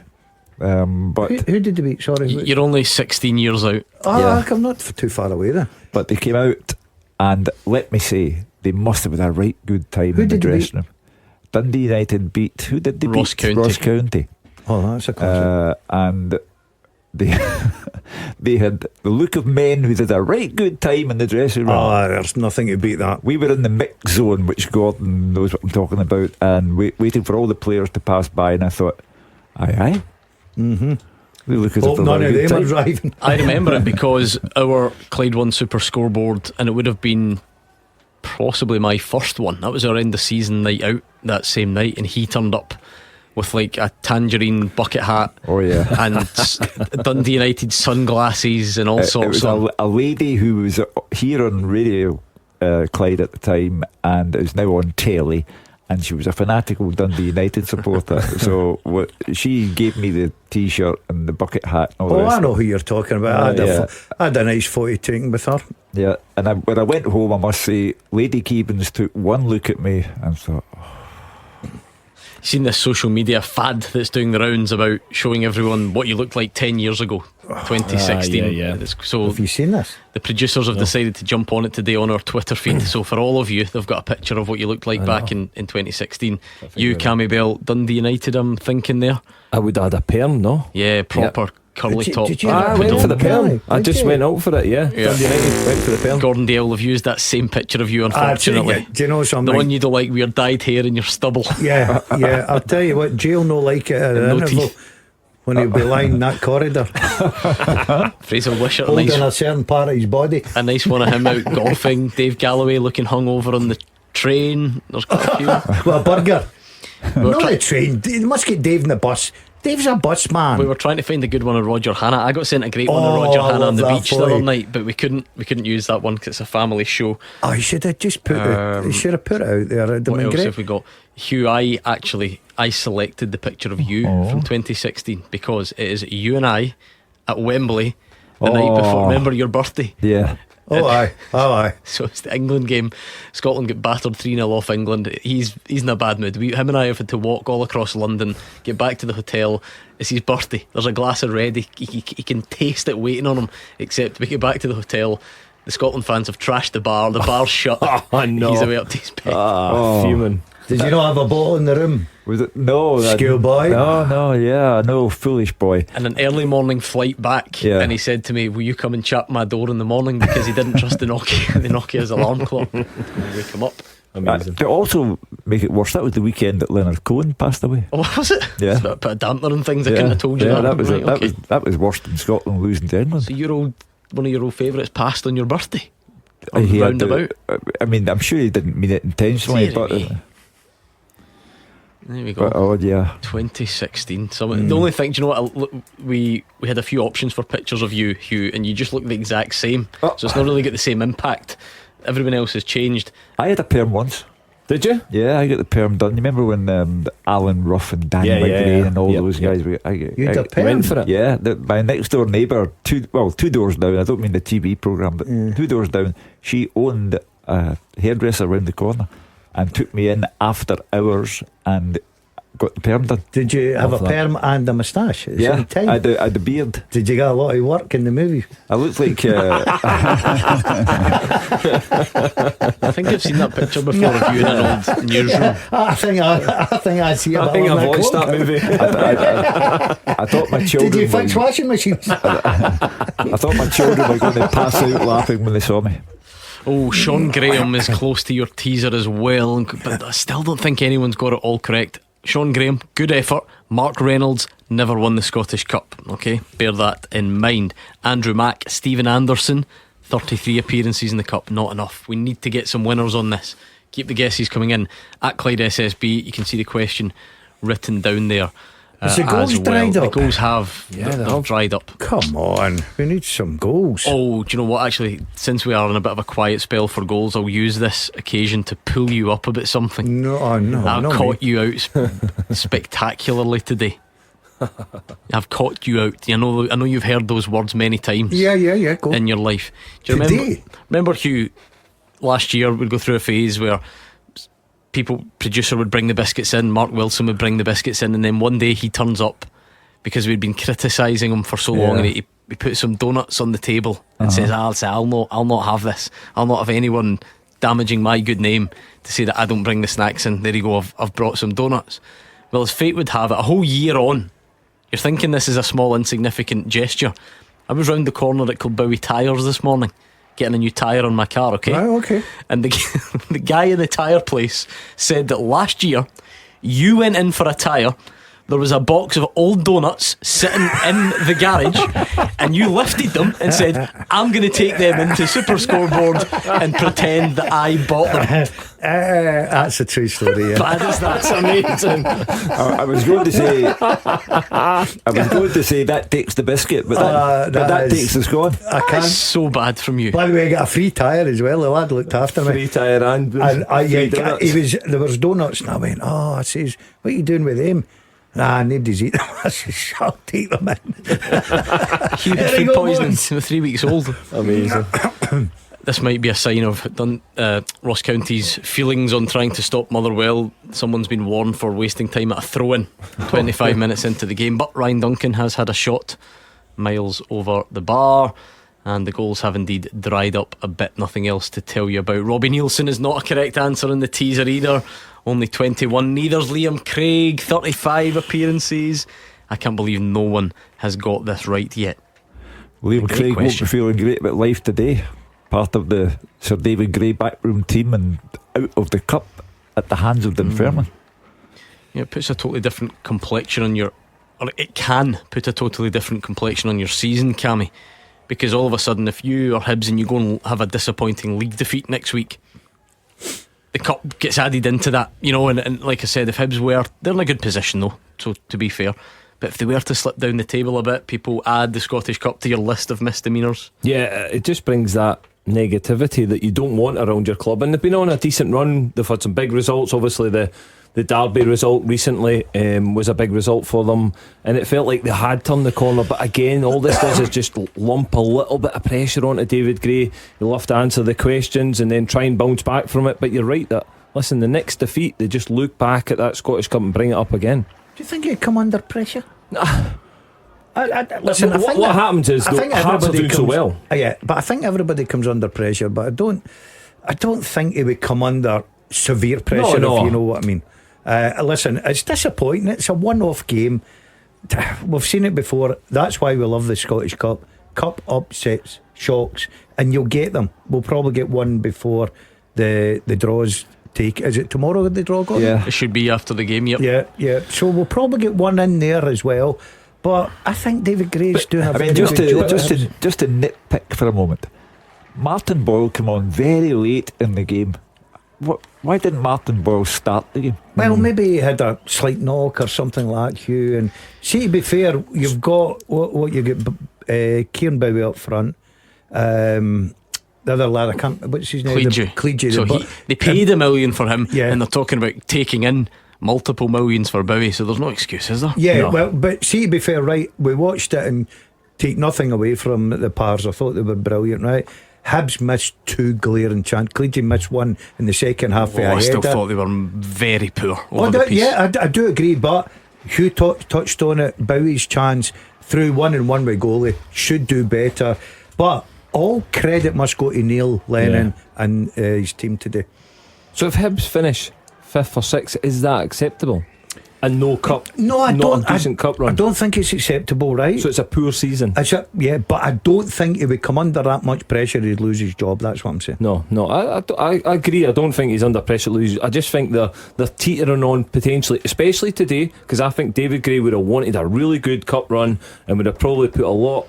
I'm not saying he put a lot of eggs into that basket, but that would really give him a really good season. Whereas now they're teetering on potentially a 5th or 6th finish, which wouldn't be a great season for Hibs. Xander Clark is wrong. Darren Dodds is wrong. This is on it. Nobody's getting close to this. No teaser anymore. It feels like we're getting further away. Well, you've given them the major clue, which is the 2010 Dundee United winning the Scottish Cup. I mean, just look at the Dundee United team. Who played? I'm going to really start pointing everybody in the right direction here with the easy. I think we've finally got somebody. Two of them won it in 2016 with Hibs, so they two should be obvious, right? We all know the ones that we're referring to. One of them has won it for two different non-Old Firm teams, and he will probably captain his side against Wraith Rovers tomorrow. Yeah, we know that one. Come on. My favourite person. I told you the 2010 winner, and then there's another one in there who's on the bench against Spartans today. If you want to go and look up your that's the one. If you want to go and look up your team lines. So there we go. Someone does have it. We'll see how many we can get. Callum Slattery. Callum Slattery has had a shot saved. Was never beating Trevor Carson, says David Friel. So Motherwell with lots of the ball and the territory, but can't find that breakthrough. The deeper you go into the game at Motherwell, you begin to think maybe they're just a bit under par today, and Stuart Kettlewell would love a win at Fir Park. We're only 30 minutes in, Hugh. Well, that's do you know what I mean? It's 30 minutes in. We're just warming up. You know what I mean? We're just warming up, and then we'll score a few goals. Right. We'll see about that. I can't see Ross County knock Motherwell out. I really can't, especially at Fir Park today. You never know. I wonder what the crowd is there. I wonder if they would just get, because it's incredible the amount of people that are now coming back to Fir Park to watch. Well priced, I believe. I was going to say, I think it was it £15, and then 5 for concessions. I think so. So it should be well attended by the home fans. That said, always a big ask to come down from Dingwall. Did they not lose in the Challenge Cup? Was that against St Johnstone? Yeah. Yep. They played St Johnstone in Challenge Cup. Yeah. Right, okay, come on. Let's see if we can get any more goals before the break. Still about 10 minutes to go. We've got a late game today as well, which will be interesting. A few of you suggested it might be somewhat of a shock. The league leaders' Hearts against Falkirk. I I honestly don't know how you can justify that. I really don't, the way Hearts are going about their business. I know they're missing 2 key players in the middle of the park, and I will take on board how well that Falkirk have played, and they've been absolutely brilliant. Sounds like quite a lot of justification for it then. But that you couldn't justify. No, but my case is quite simple. You're playing the league leaders who have already turned you over very easily at Tynecastle. Full of confidence, packed house there. They'll have their eye on the Scottish Cup as well. They'll fancy that. I'm sorry, I don't see that. I don't see that upset at all. Well, we'll continue the build up to that one a bit later on. Stirling Albion 0, East Kilbride 2. That's a League 2 match, remember, not an FA Cup. Jal Balde has doubled the lead for East Kilbride. Is he any relation to the famous? I don't think so. Not that I know of. It's been well hidden if that is the case. But he has doubled East Kilbride's advantage. I think that's the only game on in League 2 today. And we await. We've got a little flurry there. What was that? About 4 goals all within the space of a minute. Since.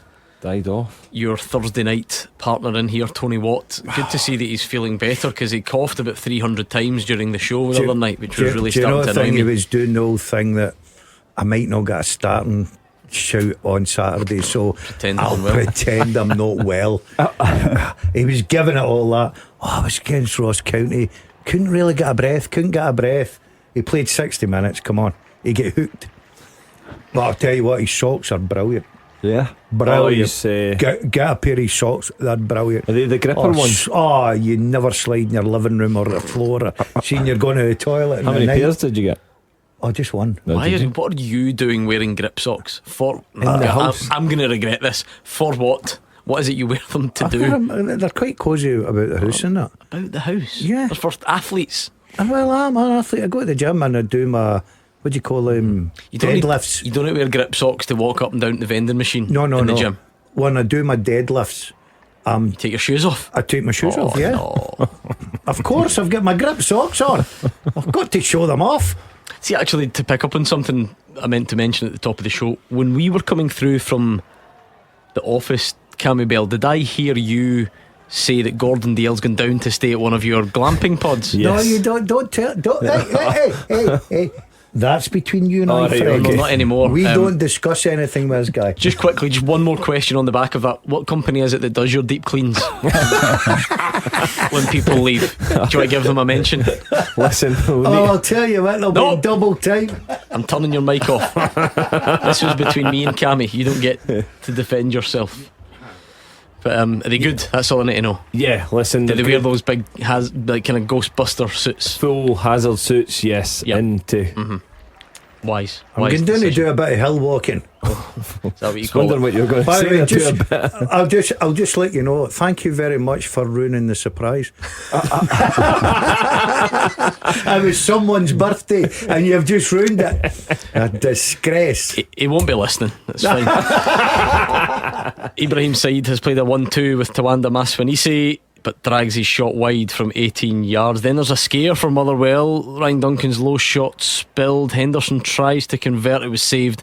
Then the flag goes up. That is quite a significant change Motherwell have made. You can talk about the rest, but it's young Matty Connolly in goal today. You know, he was out at East Kilbride on loan previously. Airdrie, I think, I want to say, on loan previously as well. Featured in 1 or 2 of the League Cup group stage games, but it's always interesting when a young goalie gets his chance. Listen, it's good to see. Again, I know a lot of managers are very nervous about putting young goalies in and they don't get the opportunities, and that's possibly where we're struggling at trying to find the next international goalkeeper for Scotland, because we really are struggling in that department going forward. So yeah, it's always great for younger goalies to get that opportunity, and I think it is. If you think they're good enough, then the cup games are always a chance to give them a shot. Liam Kelly, not only in goal for Rangers last night, but the captain. Yeah. So is he the cup goalie then? Yeah, I think he will be. I wasn't surprised that he played last night, and I would expect him to play the whole tournament, to be perfectly honest. And the captain thing doesn't surprise me. I've seen Liam captain before for Rangers. Obviously at Motherwell he was captain, so I think he's got that leadership presence, and he's been at the club for a long time. So yeah, it was good to see him get game time again, because again he's one that probably if he was playing week in week out he'd be in a better position for Scotland. People don't necessarily care about these things. This is a sad sort of knock-on effect of doing the job, but I thought his press conference was brilliant the other day. He speaks so well. Yeah. So, just so like natural and not try to force anything and not even trying to say anything controversial, but just little anecdotes here and little insight. I thought it was excellent. It was good to hear from him. Managers today always talk about maturity. Andy Robertson, listened to Arne Slot during the week and he was speaking about Andy Robertson's maturity when they were discussing contractual matters, and Liam Kelly is like that. He's a mature individual, and the club know they can trust him to go into a press room and not mess things up. Having said that, did you see, if we're talking about Arne Slot talking about Scottish fullbacks, did you see his comments on Calvin Ramsey? Yes. They were quite harsh. Basically said, could play some games, but I think I've got loads of better options than him, or something like that. I'll try and find you the exact quote. It wasn't brilliant. I think the Dutch are always very forthright as people. We back a long way here with Dutch folks. But Pierre van Hooijdonk, a newspaper man's dream. He was so forthright. The Dutch just say what's on their mind. It's great for Calvin where he is. It's a big chance he's having to come to the first team, but I still think I have better options to play, but I am running out of them. Thanks for that, Gaffer. Some of you did wonder if this was going to be your shock. Goal flashes with M&D Green Pharmacy. Stenhousemuir 1, Morton 0. They are in different divisions. It counts as a shock in our book. So Nicky Jamieson's header, it's a good header from a corner, and Stenny are in the lead. We have the makings of another shock. Well, but I see Billy Davies left Morton the other day there. So but Ian Murray's in, and it's his problem to deal with now. Yeah, and listen, Stenny have been in brilliant form. I think they're sitting top of League One, so it's no surprise that they're at home and they've taken the lead. And yes, it would be a shock because we know that Morton are in the league above. But Ian Murray, it's not really happened for him since he came in. He's not had that bounce yet. Yeah, and I think that's why Billy decided to move on. He obviously went in with Dougie. New manager comes in. Billy, being an experienced guy, didn't want to be about the club and decided to move on, and he done a brilliant job for him. Wow, look at this picture that's landed of Hugh Keevins with the famous perm and moustache. He looked like something out of a Netflix true crime documentary. Look at that. Oh, wow. That is spectacular. That's not Hugh. That's me. Yeah. That is incredible. You could have fixed my washing machine with that. You were genuinely stunned. I can't believe that's. It doesn't look like him, does it? Of course it is. My God, how ugly you! What did you call the guy?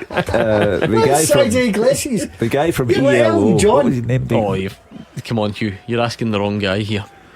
The lead singer in the ELO. Oh, I know who you're talking about. That was the look I was Jeff going Lynne. for. Jeff Lynne. Yeah, I was going for the. You're a bit of a looker there, let me tell you. Hey, how do you get Miss Drumchapel? Oh, exactly. Your daughter Lisa has sent it, I believe. 1979 to 81, we reckon. That rough era. That's impressive. I'm impressed with that. There is a chance for your shock to have a bit of a dent in it already, because there's a penalty to Morton. Chance to strike back. Eamon Brophy to take. Saved. That's a big save. Stenhousemuir 1, Morton 0. Darren Jamieson with the save. In the cup, Kelty 0, Cove Rangers 1. Mitch Megginson just before the interval. With that in mind, Hugh, I think we finally have a podium. We've made them work so hard for it today, but it was a brilliant question. So here are the answers. The first half teaser with the scottishsun.co.uk/football for the best football news and opinion online.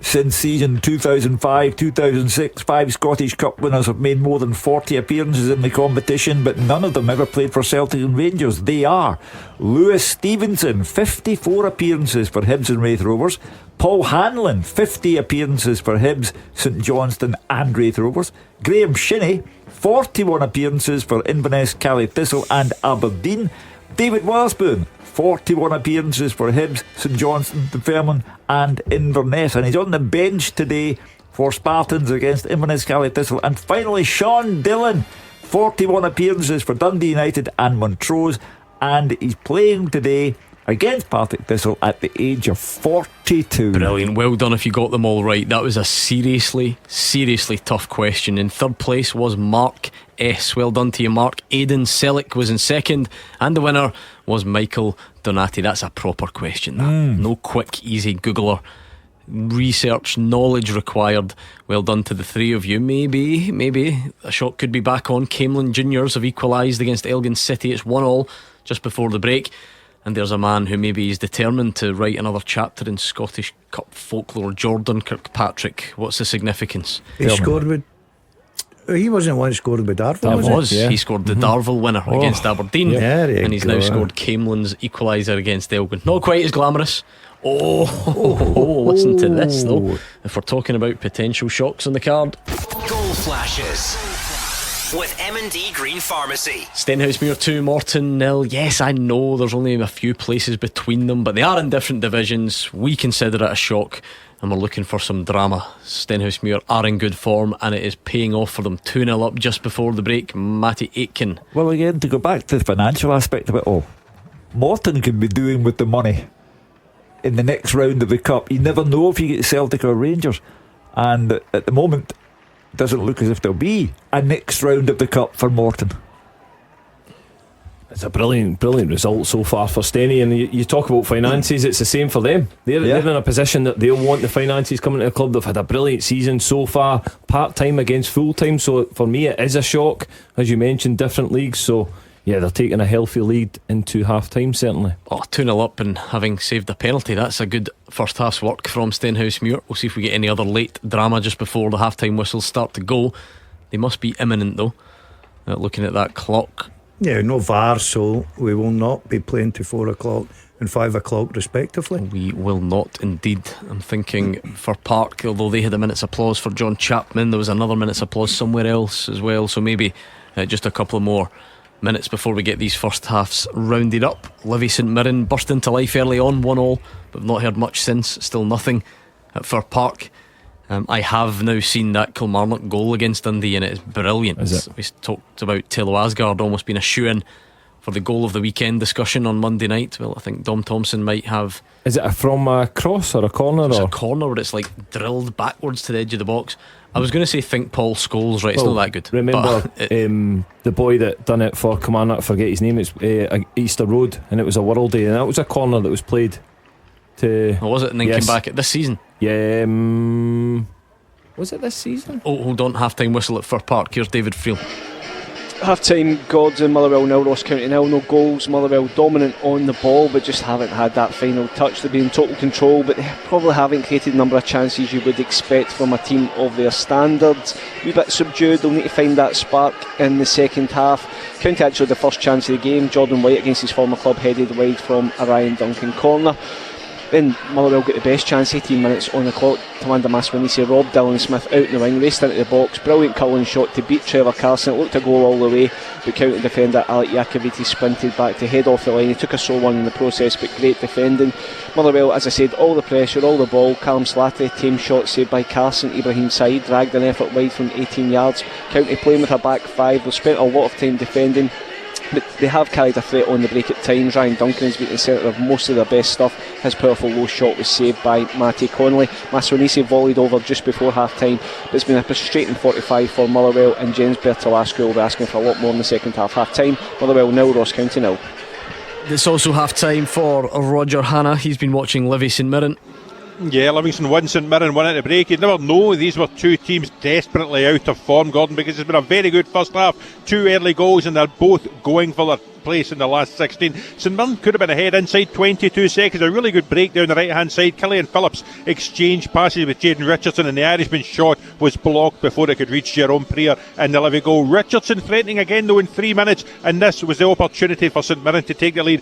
Boston Cleary got to the byline on the right. It was a lovely cutback, and Roland Doru arrived at the back post for the easiest finish of the season, 1-0. But Livy come roaring back into the game, and they were level in 11 minutes. A lovely passing move. It ended with Robbie Muirhead ahead, teeing up Scott Arfield to sweep a shot past former Livy goalkeeper Shamal George for his first Livy goal and his first Livy start. Richard King volleyed over the top after Livingston struggled to clear a St Mirren long throw in 14 minutes, and then Declan John dragged the shot across the face of goal in 23. But Livy were very much in the game. Muirhead feeding a pass into Lewis Smith for a shot off target in 28 minutes. But the best chance towards the end of the first half, and this was a real miss from Ocean Smith, back after a loan spell at Mark Wilson's Partick Thistle. Richardson again delivering from the right. He's been a real threat throughout from St Mirren.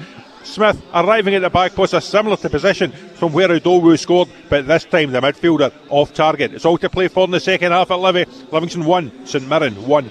Finally poised there in Livingston. There's a bit of handbags, says Dave Galloway at Tannadice. King was pushed by Stuart Bannigan. It's flared up a little bit. King's getting a bit of treatment after colliding with the advertisement boards. Where else have we got? Fraser Wishart's in the midst of 3 minutes added on, so we should be finished there quite soon. We already gave you David Friel's first half picture there. Motherwell 0, Ross County 0. Any chance that one heads the distance? Still be playing when you get back? You could go for the penalties. Yeah, no, I don't think so. I think that Motherwell will come out in the second half, Gordon. It's always got to be difficult because Stuart, he knows the club inside out, knows most of those players.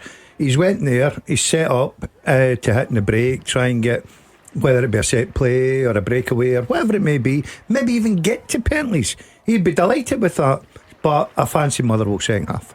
Yeah, again, Motherwell. I think Motherwell need to be patient at times because teams are now starting to come and try and combat the way that they play and frustrate them. Again, obviously it looks as if Ross County are sitting in and making it difficult, but listen, I think if Motherwell are patient, keep doing what they're normally doing, they'll eventually get that breakthrough.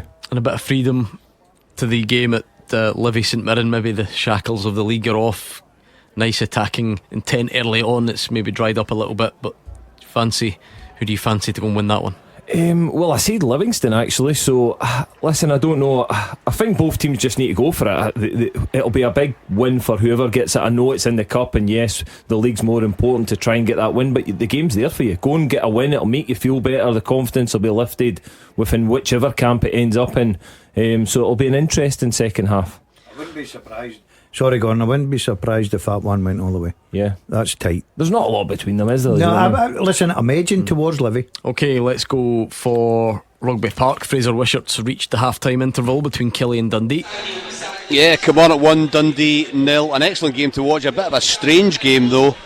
Kilmarnock fans are applauding their team off, but they know that Dundee have completely dominated this game in every part of the game. 72% possession, but the important one is that Killie lead and have scored a goal. A brilliant strike by Dom Thompson, but that was the only shot that Killie have had on target, and they've had to defend really well throughout this first half to stay in the game. Really breathless start to the game, especially from Dundee. Third minute, Tony Ugani got past Lewis Mayo, got a cross into the box. Ashley Hay with the header, good save by Keller Roos. A minute later, Cameron Congreve did really well on the byline. His low cross was touched on by Callum Jones to Ugani, who beat Keller Roos, but it's cleared off the line brilliantly by Shilda Brown. Immediately the ball's back in the box, and once again Congreve is involved. His shot, it bounced and hit the corner of the post in the bar. Unbelievably, the Kilmarnock goal was unscathed. Kilmarnock weathered that short storm and took the lead in the 11th minute. A brilliant training ground set piece. David Watson on the left hand side drilled a corner kick to the edge of the box. Dominic Thompson, standing about 25 yards out, he ran towards the ball as about 20 yards out. He caught the ball sweetly on the volley, and it rocketed low into the net off both posts. John McCracken just stood helpless. He had absolutely no chance. But from then on, it was back to the pattern of the early part of the game. It was all Dundee. Dandan Jones booked for them. Cometio limped off, but Dundee still had the best chances. Hay had a header flicked from a corner kick just inches wide. Then Ryan Astley thought he'd scored. His shot was blocked in front of goal. Dundee with all the possession, lots of action in and around the Killie box. Ugani and Congreve always busy, and a threat, but they come up against a Killie defence defending well. They were getting the ball clear from a number of crosses, and then when the ball fell to the edge of the box, lots of Danda and Hamilton trying the luck, but great blocks by the Killie defence. But the fans becoming a wee bit frustrated at the inability to keep the ball and get up the park, and they are still ahead at the break. But I do think that Neil McCann will have to solve that. He'll have to change things. He'll know things have to improve. They'll have to play better if in the second half they're going to get something to win the game. They're going to have to get up the park and keep the ball much, much better. But Stephen Presley, I think he'll just want his team to play exactly the same way. They've been excellent throughout this game, but they need one addition. They need to score when they've got all these chances and possession. Half time at Kilmarnock 1, Dundee 0. Good start to Scottish Cup fourth round weekend. Plenty more action to come. We'll do a full roundup of the half-time scores when we return. Ball's league leader. This is Clyde One Super Scoreboard. Some results from the Scottish Cup 4th round. A full-time result: Dunfermline 1, Hibs 0. A half-time score lines: Airdrie 1, Arbroath 0, Camelon Juniors 1, Elgin City 1, Dundee United 0, Ayr United 0, Kelty Hearts 0, Cove Rangers 1, Kilmarnock 1, Dundee 0, Livingston 1, St Mirren 1, Motherwell 0, Ross County 0, Partick Thistle 1, Montrose 0, Spartans 0, Inverness Cally Thistle 0, Stenhousemuir 2, Morton 0. And of course later on tonight, Hearts taking on Falkirk. We'll have the second halfs when we return. The team with the biggest support in Glasgow and the West. This is Clyde One Super Scoreboard. Just getting underway for the second half of the 3 o'clock kickoffs in the Scottish Cup 4th round. There's nothing major bubbling away yet. Perhaps the Stenhousemuir 2 Morton 0 scoreline would be the biggest eyebrow raiser. It certainly would count as a shock given that they are in different divisions. So that is about as close as we have so far, with 45 minutes still to play. Goalless between Motherwell and Ross County. There's an interesting observer though, Hugh. Martin O'Neill. Celtic don't play Motherwell for quite a while, so either he's going to try and sign one of the Motherwell players, or he just wants to see what a real good football team looks like these days. Am I allowed to say that? Speculation will be rife, because the ongoing saga of Celtic and transfer windows will not go away, and we'll have calls tonight between 5 o'clock and 6 o'clock. You can put the kettle on for that. And there are so many good players at Motherwell. You don't just begin and end with Maswanisi or Watt or Just. So speculation will be heading in that direction, because it can't be any other way. Yeah, maybe just could be a Ross County player. No, I don't think. I don't think fair with these things. I would imagine it probably be just a case of maybe wants to take in a game, or he's looking at one or two for Celtic, maybe just now or in the summer. There are 2 working days lost, 2 to 3 working days lost for Martin next week, because Celtic go to Italy to play Bologna, Europa League. I'd imagine that activity will be getting stepped up to compensate for that loss of recruitment time. Celtic it's will 2026. People have got, just because yours doesn't see these phones, they've got internet capability. But Martin O'Neill is a supreme professional, and he'll be focusing on a European tie, the proper coaching of the players, and the proper management of the game against Bologna. I am very confident that Celtic will have players in by Hearts next week. There you go. Because I've heard it through good sources. How many have you heard? I don't want to name him, but I was in his company yesterday, and he assures me that there'll be players in the building. How many? I have no idea, but there've got to be players. Whose company were you in yesterday? I'm not telling you. Who could you possibly have been with as an authority in this subject? Okay. Because Celtic are famously lacking in any direction in this area. I'll tell you what, I'll throw driving range in. Okay. There you go. So it's somebody that goes to the driving range. Yes, brilliant, great clue. That's involved with the club. Right. A very big part of the club. What driving range we at? Hamilton. Stephen McManus. No. No. By the way, that's a good ball. Rubbish. Do you know what? I wasn't Stephen. Listen, well, tell that to the colour of your face. You see, if you don't handle these things properly, remember Martin O'Neill let it slip that Maeda was going to Wolfsburg, and he suddenly looked at his audience, including yourself, and said, "Oh, did you not know that?" You would be rubbish at the traitors. I've been watching it religiously, and I thought you were a good liar. I thought you had a good poker face. Nah, I'd be a faithful. That would be rubbish from you. Yeah. You must be watching it now, are you? Loving it. That's absolutely right up your street. Loving Don't it. give anything away in case people are behind. You've done that before. You've got previous for that on this show. I won't, but is that the highlight of your week? Yeah, I watched it last night again. Partick are through. Tony Sock. Tony Sock, love that. Tony Watt with a double. He's on a hat-trick already. If he's back, I don't even know if he's on the rota this week. He was in on Thursday. If he'll bounce in here on Thursday. No, don't let him in Thursday.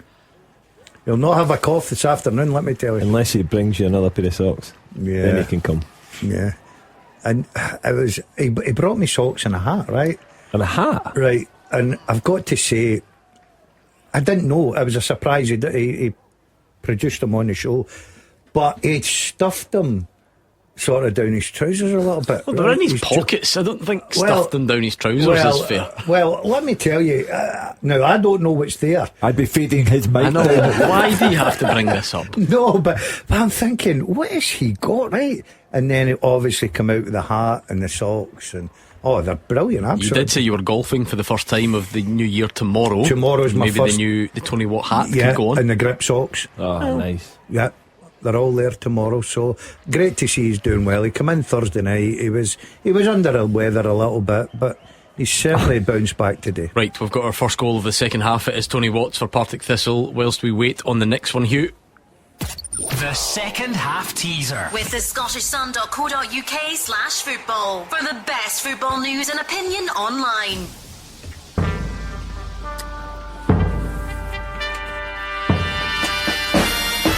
Interesting one. I have played with Craig Gordon, Morten Weghorst and Peter Crouch. I have been managed by Harry Redknapp, and I have played in a Scottish Cup final for 3 different clubs. Who am I? Played with Craig Gordon, Morten Weghorst and Peter Crouch. Managed by Harry Redknapp. Played in a Scottish Cup final for 3 different clubs. Who am I? That's a good question. Really good question. I like it. At Clyde SSB, the race is on, so we need your name down on a tweet sent over to at Clyde SSB, and it is somewhat of a race. But the great thing, I always say this about the Who Am I, the second half teaser, you really can just throw some names out there and see what sticks. You don't have to be intimidated by not being able to come up with a list of 4 or 5. You're just chucking it out there at Clyde SSB. Even Gordon DL is going to struggle with this one. Yeah. Managed by Harry Redknapp. Yep. Okay, right, okay. Start to get the jigsaw around about the corners. Are you going to come up with anything, Cam? Listen, I got 1 out of the 5. You did, mate? Yeah, so that's better than normal. You even Googled that. Right, no other goals to tell you about in the second half of the games so far. Just that Tony Watt goal that we mentioned for Partick Thistle. Is that your old pal Mark Wilson through comfortably, we're saying 2-0 up? Yeah, I spoke to him the other day, and it's what he's saying. Look, the cup's so important, especially if you're trying to make money for a club like Partick Thistle, and results and getting knocked out the chat. I couldn't believe, right? I'm saying to him, oh, you're doing well in the cups, who do you think you'll get in the next round of the Challenge Cup? Because I left it at 3-2 against Inverness, and he had to tell me he lost in penalties, which I was absolutely delighted about. But today was a big one. Scottish Cup's a big one for him, so great to see. I don't see Montrose come back from that. Dundee have hit the bar again. They've played so well, but they trail Kilmarnock. Ashley Hayes hit the bar with a header from a corner. Do you know it's an interesting one, Cammy? You know that old careful what you wish for phrase. We spoke about how good Dominic Thompson's goal is for Kilmarnock. It's cut back to the edge of the box, he volleys it, it hits both posts. I reckon with VAR it probably doesn't stand, because I think there's a Kilmarnock player standing in front of the Dundee goalie in an offside position, and the Dundee goalie's he's angry and he's running out his goal and he's waving his arms around, but the club's both decided, so brilliant decision from make your peace with it. Yeah, brilliant decision from Kilmarnock not to have VAR then. So yeah, it'll be Dundee that'll be regretting it, not Kilmarnock. Listen, again, we speak about VAR, it takes its criticism, but again, you mentioned that and it sounds as if VAR was in place, then it would still be 0-0, and Dundee certainly sound as if they've been the better team at Rugby Park, but they can't find that breakthrough, they can't find that goal. Kilmarnock are just hanging in there, and listen, Killie would take a 1-0 win, of course they would, because again, just building confidence, even if they don't play well, it's just about getting that win, breaking that cycle. And I know it's in the cup, but again, Kilmarnock will want to try and put some sort of run together, even it being in the cup between now and the end of the season. Only thing I would say is I've only seen it from one angle, so that might not be the case anyway, but that's certainly the suggestion. Masonissi's had a deflected shot by Trevor Carson that's saved, so Motherwell probing Gordon Dale, but still no way through. Yeah, I think if you're Stuart Kettlewell, you're quite happy with the way things are developing. As I said, if you'd offer Stuart maybe extra time and penalties, he'd have grabbed your hand off, no doubt about it. Motherwell need to be careful, because all it needs is a set play or a bit of brilliance from a Ross County player, and they've got good players, decent enough players there that can produce that. And then all of a sudden you're struggling a little bit at home against a team that you were well fancied to beat. So Motherwell just need to be careful. Well, it's no longer, you said it's only half an hour. Well, now it's an hour. So we're deep into the game, Daz. Yeah, Hugh, I do agree with that, but I still think that Motherwell will have enough to, probably scrape through the way things are going now. It's not the usual fluent, fast football, entertaining football, but that's cup football. Cup football's about winning, getting through into the next round, get your name in the hat for a draw. It's also not much different, I don't think. It's just that cutting edge, Cammy, can be the hardest bit to find. Yeah, and again, when it's not totally clicking, again, that's probably the part that you just need that first goal. And again, if Motherwell manage to grab that first goal, they'll probably feel a little bit more comfortable, and then they start to move forward. But it's perfect for Ross County. This is probably exactly the game plan that Stuart Kettlewell set up to do, is frustrate Motherwell, stay in the game as long as you can. And Daz is right, listen, he would absolutely take the opportunity at penalties. However, he's gone for a couple of his bigger hitters. Elijah Just, one of the best players in the league this season, has come on for young Luca Ross, and Lucas Fadinger come on for Apostolos Stamatolopoulos. So it's a bit more of a recognisable lineup at the moment. Just as it could be the big difference. Yeah. He's been absolute dynamite. Tell me, Celtic playing tomorrow. Martin O'Neill's at Fir Park. As a manager, so he's coached the players this morning with Sean Maloney. Yeah. Mm-hmm. Going to a game. Yeah, that's what you do when you're a manager here. That's but the more I think about it, this is transfer related. Do you think so? Yeah. Who do you think is watching now? Well, as I say, Motherwell are in the fortunate position of having a few very good players. Mm-hmm. Do you think Chief Exec Brian Colwell's just shouted down to the dugout, get just on Martin O'Neill sitting in the director's box? But anyway, Masvanisi would be the obvious one. Yeah. If we're guessing here, if we are speculating, and that's what we're doing. Yeah. Celtic need a striker. He's the joint top scorer in the league. Motherwell, I'm sure, would want good price for him, but he wouldn't be as expensive as Kieran Bowie or other people like that. So, he's a better striker than Kieran Bowie. As good as Elliot Watt's good, but he's injured. He's not playing. It's probably not quite. I don't think Celtic are going to try and recruit a number 6, are they? At the moment, same Elijah Just, as good as he is. And actually, a lot of the charm of this Motherwell team has been the tune that he's got out of other guys. With no disrespect, he's a friend of the show. I don't think Celtic are looking at Stephen O'Donnell. I don't think they're looking at Liam Gordon. So they're actually maybe not. I don't know if there's that many obvious contenders on that pitch if we are putting 2 and 2 together. No, I think Masvanisi is the one that we would look at. But again, listen, Martin O'Neill might just be wanting to take in a game. He understands that Motherwell are a very good team, and he's obviously just wanting to try and have a look. But he would think potentially he would be the one, as you mentioned. He's not going to be as expensive as Kieran Bowie, who they have been linked with. They're desperate for a striker to get him in the building, and he's certainly one that knows to find the back of the net in Scottish football. That said, now we're really analysing this as if it's happening when we're kind of making it up and it's all hypothetical. If you're talking about type of striker, are Celtic not bound to look for someone who's a bit more of a backs to goal, link up type? That's exactly what I was thinking. He's very off the cuff, very try and run in behind. I don't want to say this. I don't think he's a fit for the way Martin O'Neill wants to play. I could be totally wrong. Managers decide on a Saturday afternoon if they're not playing the Sunday. Like, it's along the M8, it's not far. I'll go and watch a good entertaining game of football. You never know what you see out it. Somebody might just catch the eye. But I don't think that would be a case of getting in and taking him as a centre forward. Well, although he's done brilliant for Motherwell. He's 17 days into a transfer window, and the only player in the building came from Bournemouth on loan while Wilfred Nancy was there. And he is desperate for players.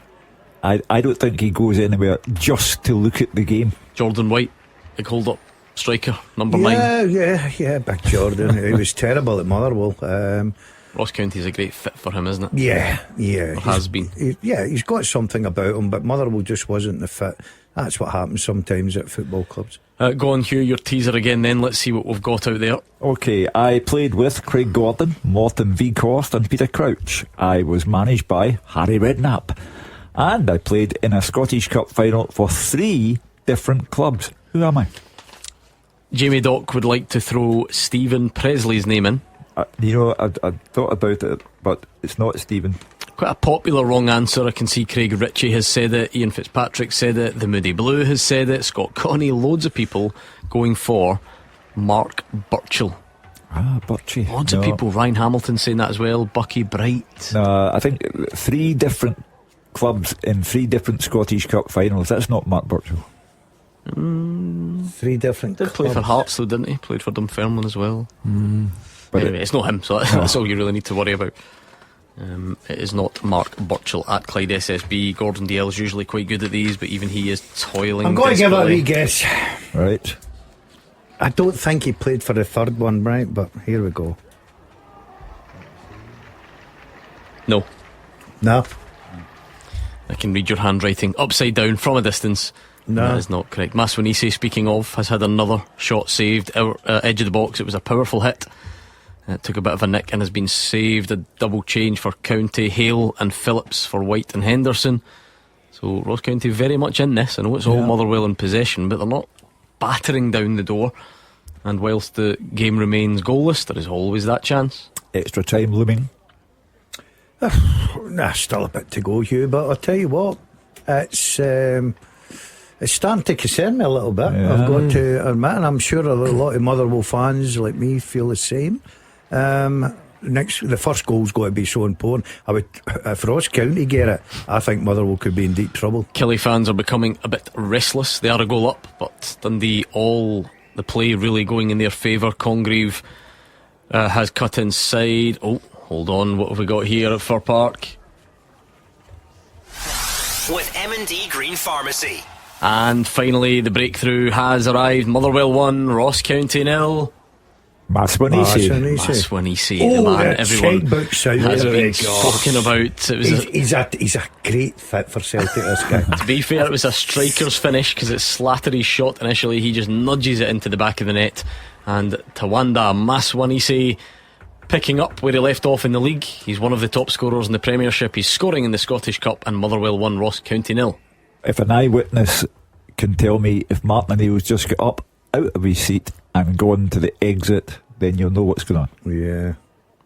He's seen enough. Or him and Brian are having a good conversation. Martin's saying something and Brian shinks his head. Nope. A little bit more. It's just very instinctive from Maswanise. He scored a number of good goals this season, but this is a shot that's flying. It might be going wide, and he just kind of sticks a boot out, diverts it beyond Carson and into the back of the net, and that brings a bit of relief, Gordon, because Ross County now need to do something different. Yeah, they have to come out now. As it stands, they're out the cup, so they may as well, unless they sit for next 10-15 minutes, as long as it doesn't go to the cup tie's not away from them. So they might just sit for that 10 minutes, 15, see how it settles down, but then they've got to make a move, and I think that'll play into the hands of Motherwell.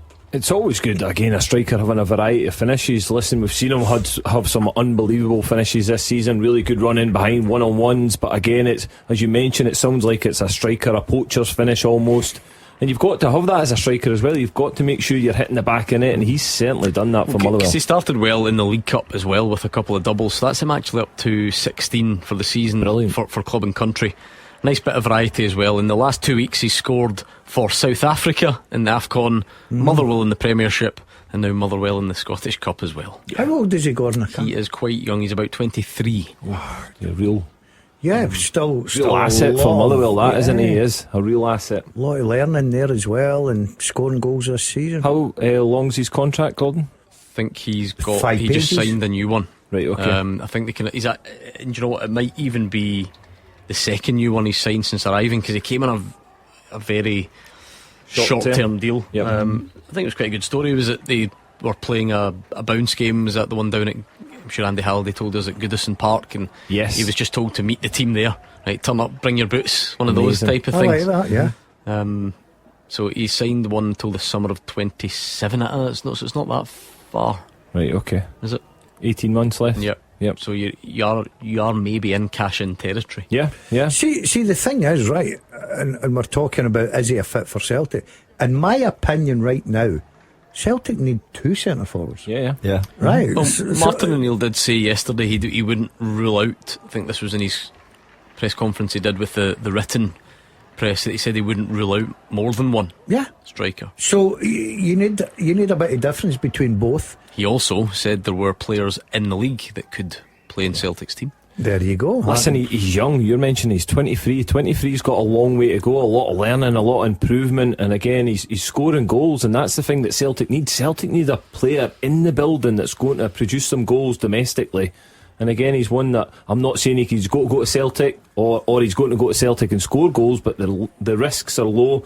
Again, you mentioned his contract length.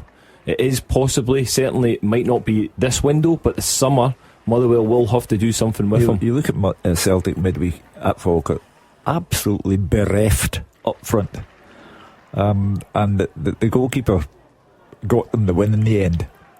So, as I say, I don't believe that Martin O'Neill, and it might be absolute speculation on my part, but I don't believe Martin O'Neill's there just to look at a game. This is great. This is at least a solid 15 minute of a complete made up transfer story that we come up with. Brilliant. Especially when That's what the January window is all about. Especially when he scores, it makes it even better. Yeah. Jordan McGee has come on with Longelo for Stephen O'Donnell and Tom Sparrow. Remember, Jordan McGee's had a tough time with injury, only managed to make his Motherwell debut last week despite signing in the summer, and trying to keep that recovery going. More minutes under the belt as he comes on. Motherwell 1-0 up. The one that's gone a bit quiet is Livy St Mirren. Do you think you get such a fast start? Do you think your old pal Roger Hanna's in there for the long haul, is he? Well, yes, you've got it now, Dazzler. Dazzler's got it now. Oh, the teaser, does he? Yeah. But that's got the look of extra time about it, Gordon. Livy St Mirren. Penalties, drama. Who's at that game? That's a long day. Oh, it's Roger. You couldn't rule out a Dundee equaliser either, could you? No. Old Ronan Hales had a chance for Ross County. It's quite tame. It's kind of sliced the shot, but it does show you just how fine the margins can be if there's only a 1-goal advantage. What else should we be keeping an eye on? Anything else that's in the balance? We did say we're always looking out for that shock, and it is Steny, you know, 2-0 up. Yeah. Steny are still 2-0 up against Morton, 65 minutes gone, so that's heading in the right direction. There is still a couple of goalless games. Dundee United, Ayr United, nothing there. Spartans Inverness, nothing there either. Well, Brunei telling me they're going with the young players. He's really impressed with what they're doing for him, so they're hanging. You're a little worried about the physicality.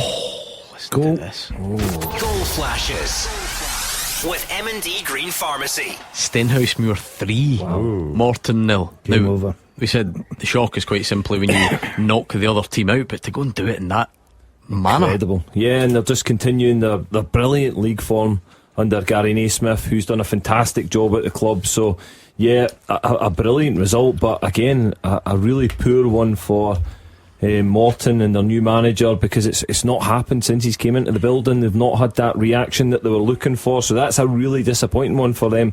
We mentioned finances. The finances are important for Morton as much as they are for Steny, but it's a comfortable victory for Steny so far. Captain Gregor Buchanan with a header. There's a free kick headed back across goal, and there he is, Gary Naismith, a former winner of this competition, of course, with Hearts way back in the day. Quite a few managers though in the competition this year that have won it. Have you noticed that? Right. Dunfermline with Neil Lennon. Yep. Right. Hibs, David Gray, obviously they went out today though. Scott Brown, of course, he won it about 6 times. They're United Neil McCann manager. Neil McCann.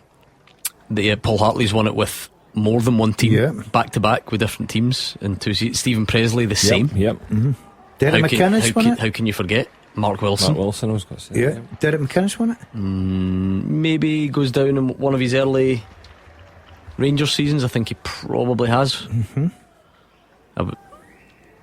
Yeah, he has once actually. There we go. So there's loads. Mentioned Gary Naismith to kick it all off. That's us just ruined next week's teaser. Yeah. Dundee United one's an interesting one, because again, if Dundee United we're talking about the impact of going out of the cup, if Dundee United don't win, it's been a pretty disappointing season for them. Would so Jim far come under pressure? Yeah, I think he would if they got beat today, especially being at home. Jim's the man with Darvel on his CV as well.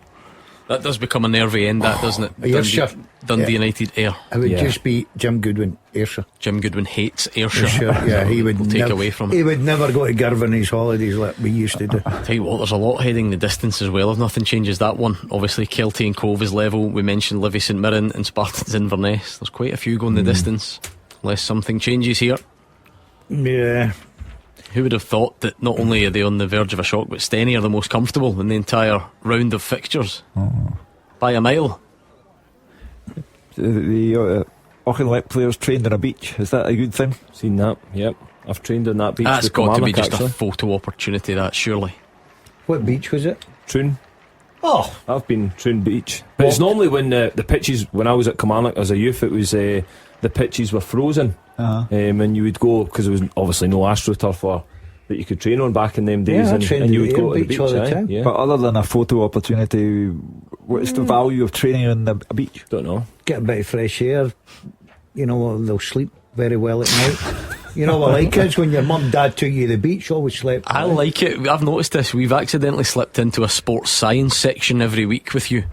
Well, think about it. If you went a walk along the beach, no, I don't doubt it. You slept like a baby that absolutely. night. Let me tell you, your mind's in a better place. Beautiful, feel better. Beautiful. I used to go a walk. I lived right at the beach. Used to go a walk every day along the beach. But it's a sleep pattern tonight. It's the important thing.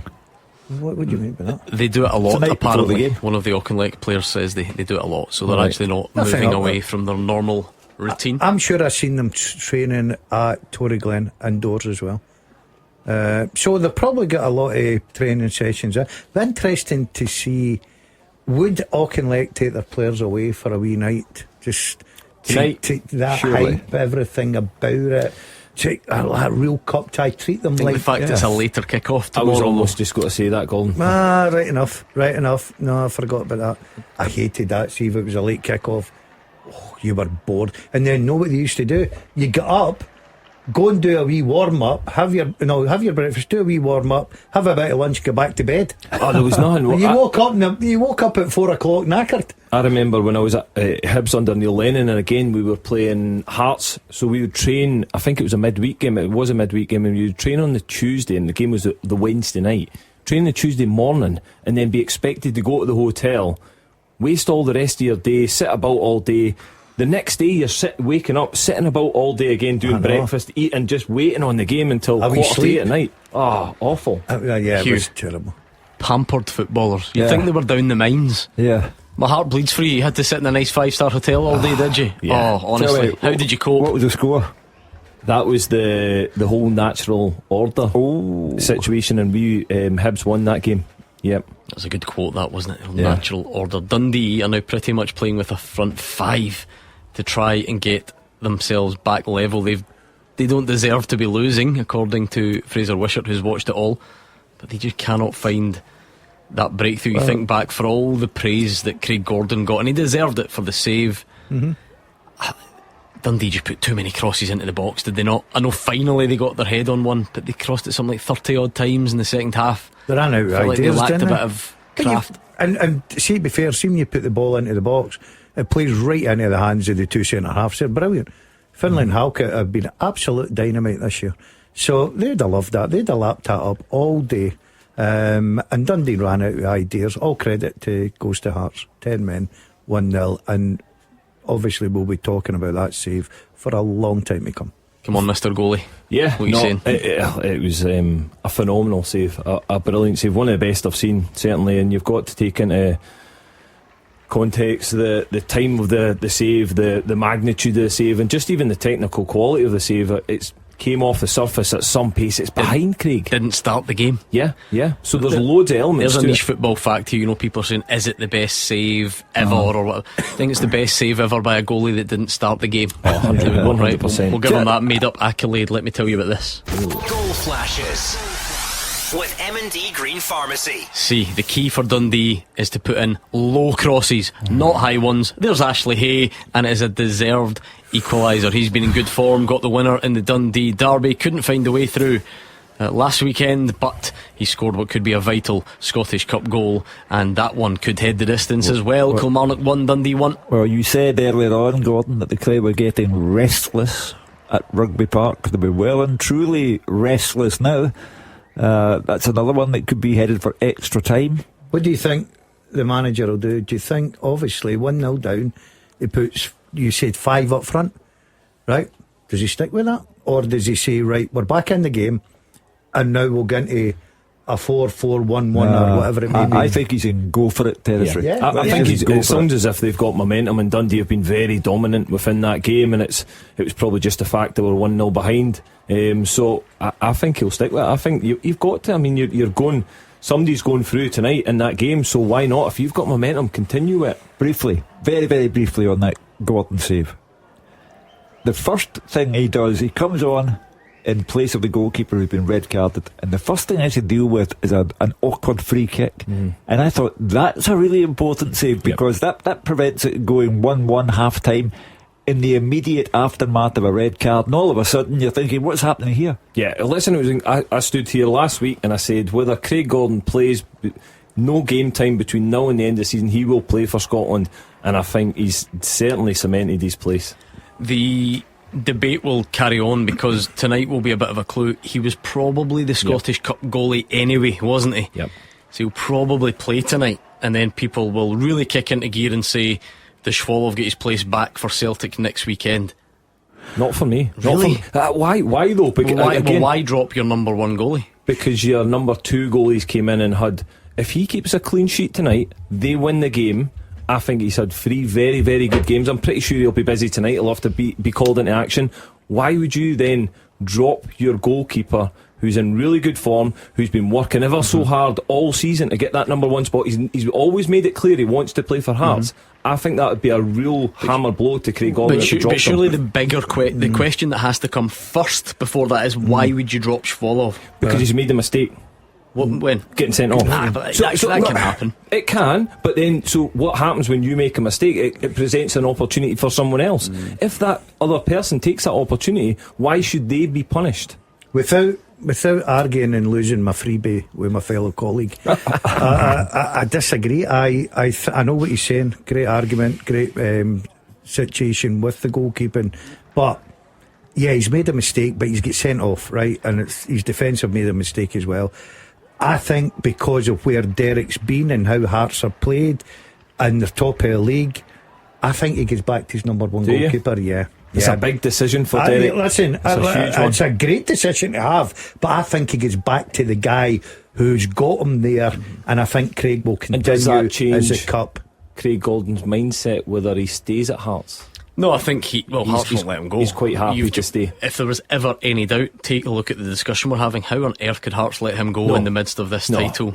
No, they couldn't. And you've also let Xander Clark go to Doncaster, so it's very, very difficult for Derek to. It's a great situation, but also it will be a difficult one for him to manage as a person, because listen, Craig Gordon's a very experienced goalkeeper, and he's made it clear, as I said, he's made it clear that he wants to be Hearts' number one. Elijah Just has gone through, but the shot was saved. County starting to get cut open a bit more because Motherwell have the lead, so they're having to come out. However, I think every single Motherwell fan on the planet is holding their breath, because Elijah Just is now down injured.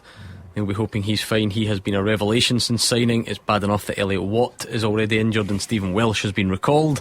I don't think the Motherwell fans could cope at the moment with Elijah Just being injured as well. Remind us of your teaser, Hugh, if you can. Elgin City quickly, have gone 3-1 up on Camelin Juniors, so there won't be a shock there, I don't imagine. I have played with Craig Gordon, Morton Vicrost and Peter Crouch. I have been managed by Harry Redknapp, and I have played in a Scottish Cup final for 3 different clubs. Who am I? Loads of people are still saying Mark Burchell. To be clear, he did not play for Celtic in a Scottish Cup final, but he did play for Dundee and Dunfermline, so I can see why that mistake has been made. He is not one of the answers. There's Isabel and others again throwing Stephen Presley's name in. Lisa thinks it could be Stephen Presley.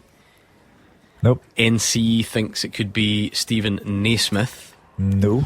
Dancing Bear wants to throw Charlie Adams' name into the mix. Throw him back out. Could it be Stephen Whittaker, says Highland Boy? No, it could not. What about Christian Daly? No. Oh well, never mind. Okay, on we go.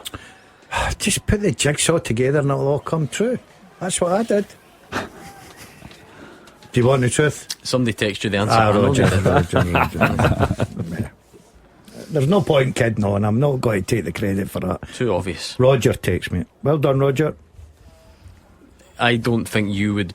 I wouldn't have got it. You've not got that in your locker. There's a few of the clues that I just don't think you would. No, I totally agree. I'm not denying that fact. I've got it in my locker. There's one club that he played for, and I don't even remember him playing for that club.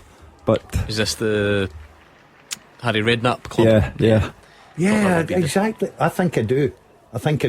You do now because you know the answer. It's easy to fit it retrospectively. Yeah, but Hugh doesn't remember him playing for the club. I do. Oh, right, okay. Yeah. And it's right down England, isn't it? Right down. It's right down England. And there's a great shopping mall down there. Was there? Right. I used to go there. Martin O'Neill is still at Fir Park. Has he not got the memo that watching managers usually depart, beat the traffic and all that? I don't know how much traffic there'll be after a Motherwell Ross County game. Enter into the negotiations in the boardroom afterwards. Just straight down to the managers, to the dressing room, chat the door. Peterhead 2, Hamilton Accies 2, Niall McGinn. That's a League One match, remember. It sounds like a good game for what it's worth. End to end. Terrific. Niall McGinn, how old is he? Played with a few clubs, hasn't he? He won't be as old as you think. Nah, I'm going to say he's about my age. Yeah, he's 38. Is he 38? Is he? He's kept himself fit, I've got to say that. Hamilton Accies having a torrid time of it, of course. Yeah. Speculation about going into administration last night, and that's been disagreed with and so on. It is quite a messy scenario. And then Saturday rolls around, they all have to pick themselves up and play football matches. Peterhead 2, Hamilton Accies 2 at the moment. I'll give you another 5 minutes or so on that teaser, which I think some of you are starting to get, which is encouraging. But looking at these Scottish Cup scores, there is a lot of potential for drama. The number of them: only Stenhousemuir 3, Morton 0, and Partick Thistle 2, Montrose 0, and Elgin 3-1 up at Camelon. Every other game is either level or has a goal in it. So that to me suggests we could be in store for either late drama or late finishes, depending where you are. Well, I think Libby St Mirren is headed for extra time. And likewise Killie Dundee. I think we might get late drama. In which game? I am going to go down to Rugby Park, to Fraser Wisher and Kilmarnock v Dundee. I think we're going to get a late winner. Dundee will go win it. I think so, yeah. They're on the front foot, going for it. Probably deserve to be in the lead. Do you know what I've got a strong dislike for? See, when a game goes to extra time and then a team scores like 2 or 3 right at the start of extra time, and you think, oh, why? Could you not just have saved everyone the bother? We now need to spin out another 25 minutes. I wouldn't even do extra time. I'd just go straight penalties. One of the games that was finally poised. Goal flashes with M&D Green Pharmacy. It is a goal for Dundee United, and it's a big one. It's Ryan Strain with the cross, Moller with the tap in, and just when it looked like that one was heading for extra time, Dundee United have popped up with the opener. Dundee United 1, Ayr United 0. Well, it's a sickener for Bruni. His young men now have to rally and see what they can do to get a replay against Dundee United. But as Cammy's been pointing out, it's a scoreline that Jim Goodwin must hope turns into a result. Goal flashes with M&D Green Pharmacy. Stenhousemuir 4. Morton 0. I know the clubs aren't big enough for it to demand headlines. I know that it's League One up against Championship and there's no loads between them, but still, any team from a lower division beating the team above them 4-0 deserves serious praise. That's a very impressive job, and they will cruise into the next round. Yeah, really impressive from Steny. But again, Matty Aitken again, by the way. Sorry. You look at Greenock Morton. That's such a disappointing afternoon. And again, with a new manager entering the building, you expect that reaction. You expect them to go today and put on a performance. Have certainly not done that, but you've got to give full credit to Gary Naismith and Steny. They've been phenomenal all season. Again, probably punching above their weight because there's a number of full-time teams in League One and they're sitting top of the tree. At 4-0, you've moved, if you're Morton, you've moved into the embarrassment category. Yeah, absolutely. But you cannot play a team beneath you, in a league beneath you, and be going down by that margin. Maybe a nervy finish in League 2 because East Kilbride have been pegged back slightly. Stirling Albion 1, East Kilbride 2. Christopher Eady with 10 still to go. Yeah, and they need the 3 points to hugely, keep in touch with Spartans. Still Spartans to play, right enough, so that would be a valuable 3 points for East Kilbride this afternoon. Right, come on, let's see if we get late cup drama. We've got a teaser to round up as well. Jack Thompson's been sent off for Kelly. It's a second bookable offence. No complaints, says Fraser Wishart. And that is a blow. Dundee have been the better team throughout. They're now level. Does this give them the impetus to go on and win it? Yeah, certainly looks as if they'll push everything to try and get it done in 90 minutes, but can Kilmarnock just hold on? Is it a case that now they look at it and think, can we just hold on for penalties and try and sneak through that way? Yeah, I told you there's late drama. I didn't see the sending off coming, but I certainly still think we've got time for the winner. Have we got time to reveal? Yeah, let's do that now, why don't we? The second half teaser with the scottishsun.co.uk/football for the best football news and opinion online.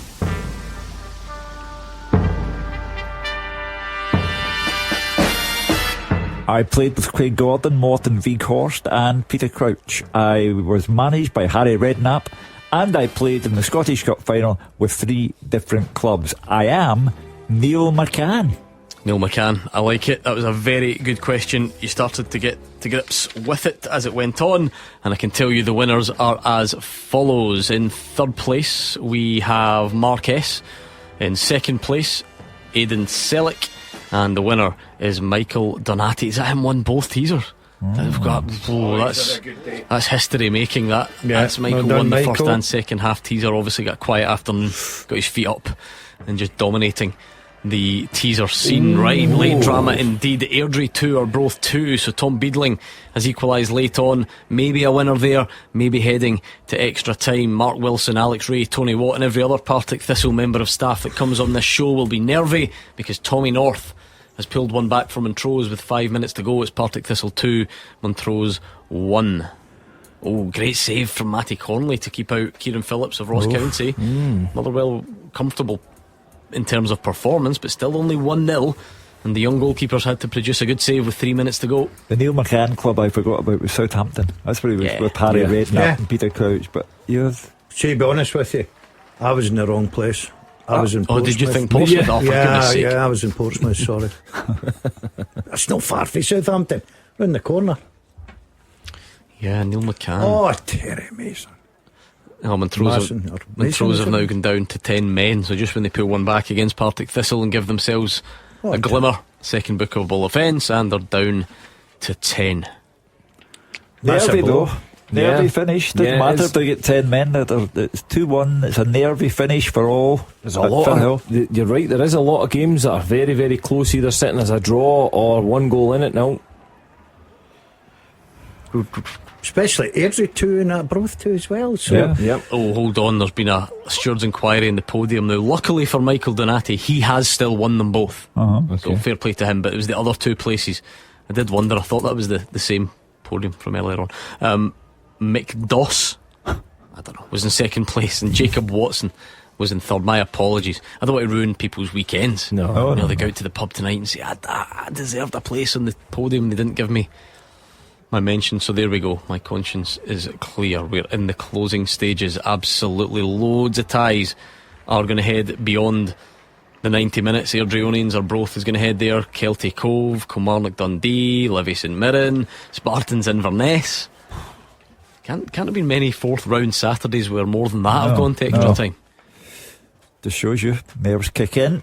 Dunfermline players, will they be out celebrating by now, having beaten Hibs earlier on? Oh yeah. But what's the nightclub in Dunfermline? Now there's a question. I don't frequent nightclubs. I have absolutely no idea. I do remember it. I was in it a few times, but I can't remember. It's obviously changed now. So our colleague Stephen Mill would know the answer to that, I'm sure. For sure. He'll be in there with them. There's a right good social club in East End Park as well, so you could that's where Stephen Mill had his wedding. So you join in with the fans, and you know, when Macclesfield put out Crystal Palace, I mean they were still in their own social club at 4 o'clock in the morning. Amazing. Ross County are pushing for an equaliser. They've got a corner. If this was to come to something, I think Stuart Kettlewell would give it big licks on the touchline. Oh yeah, it'd be the old knee slide. Would he give it the knee slide? He'd finish up at Motherwell Cross. Yeah. Corner comes to nothing in the end. Some air pressure as they look for a late equaliser at Tannadice. Cameron Congreve's gone off. Simon Murray on for Dundee. Congreve has been good again. He's been really good. Brilliant since signing, hasn't he? Really good player. Really like him. Exciting to watch. And again, a really good signing from Dundee. I can't believe how quickly things can change. When Dundee weren't in that form, you thought there was maybe like nothing really about the team. But see now when you go through it, Cometti has been a rock at the back. Ashley Hay, who scored, has been really effective. The two wingers, Congreve and Yogan, have been brilliant. Jan Danda's maybe a bit more back towards the player people thought he was when he left Ross County. So things really, I think, looking on the up for them. They've got good players. I've always thought they did have good players. When you get into that mould of losing every week and struggling to pick up points, but they were winning these games sporadically. Again, the game against Celtic, they had some big results that they were managing to pull out now and again. There was just no consistency. They've started to find a little bit of consistency, and today's a big one for them because they want to go to Kilmarnock, they want to progress, and I think if they do that, it'll certainly give them confidence going forward. So nearly there. Late finish. It's overtime time. Yeah, nearly there. We'll see if we get any of those proper late. Well, that Dunfermline story was brilliant earlier, wasn't it? You can score a goal in the last minute to beat a team from the division above you. That's got a bit of everything. You could see what it meant to the fans over there in that corner. I'm looking at the clock. I think Motherwell will be probably first to finish, certainly out of our featured matches. So unless anything drastic happens in the next few minutes, Tawanda Maswanise, whether he's here for the next round or not remains to be seen. Yes. But it looks like he has helped book Motherwell's Is spot. Martin still in his seat? No, he headed off. I think he's away to... Oh, he's away before the traffic because there's the new goes century into for a one, drink. one lane down to Airboards Road. You need to nightmare. get nightmare and the lights. Martin will need to get out there. I mean, what's wrong with going down in the right lane and merging? The sign tells you to do it. I do it all the time. And everybody acts all offended when you do it. That's what you're meant to do. But do you know what I've been a real started bugbear doing? of mine all my life. I get down, bear bug. I get down and I sit next to a car and don't let him by. That's sneaky. I'm now annoying everybody. 4 minutes, more than 4 minutes plus stoppage to go for Fraser Wishart. So plenty of time for a winner there. So who's doing the late shift then? Hannah and Wishart? Yes. Good. Decent opening for Ross County though. David Friel nearly had himself booked in for overtime, but Ronan Hale fluffed a decent opening. He kind of volley, snatched at it a bit. Not ideal for him. I think people assumed he would leave in the summer window, never mind last beyond January. Could this be the window he moves on? Having said that, he's, as a symptom of all of his teammates, it's not like he's had a brilliant start to life in the Championship, Ronan Hale. But maybe that's just because of where Ross County are. Yeah, as a team, it's always difficult. I think he is a brilliant player, and we've seen him score goals and some fantastic goals as well, but he struggled with the whole team. As a team, they've really struggled. There we go. They've wrapped it up late on. Flashes with M&D Green Pharmacy.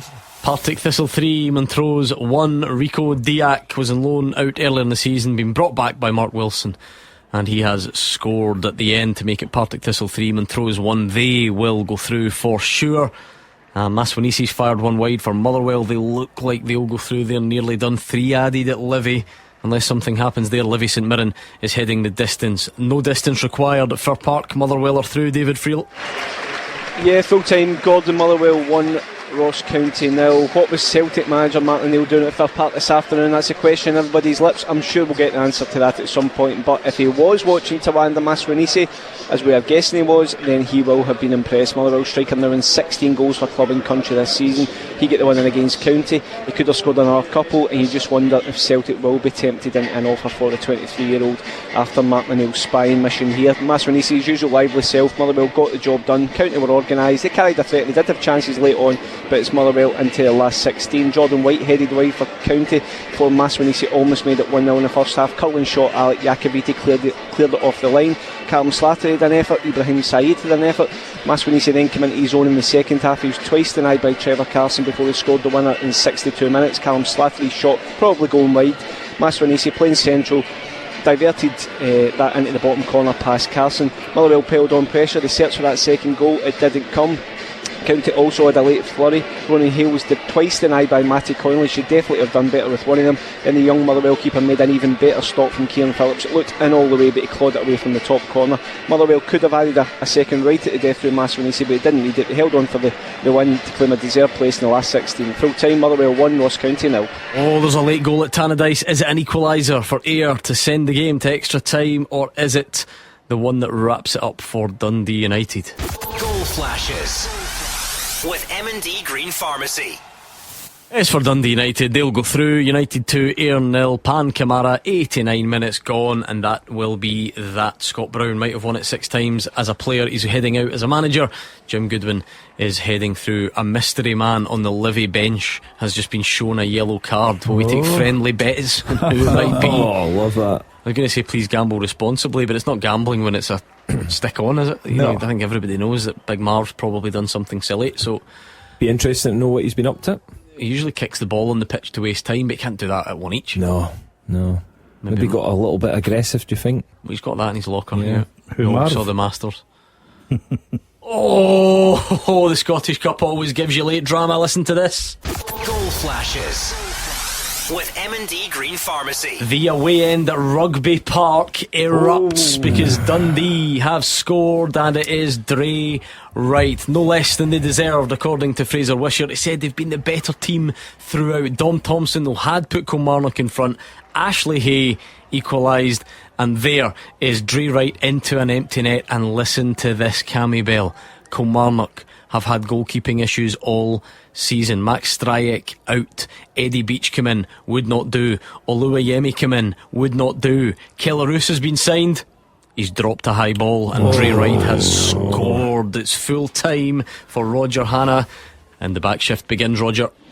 And don't think I can't hear DL laughing. Livingston 1, St Mirren 1 after 90 minutes. We are destined for extra time here at the home of this Set Fair Arena.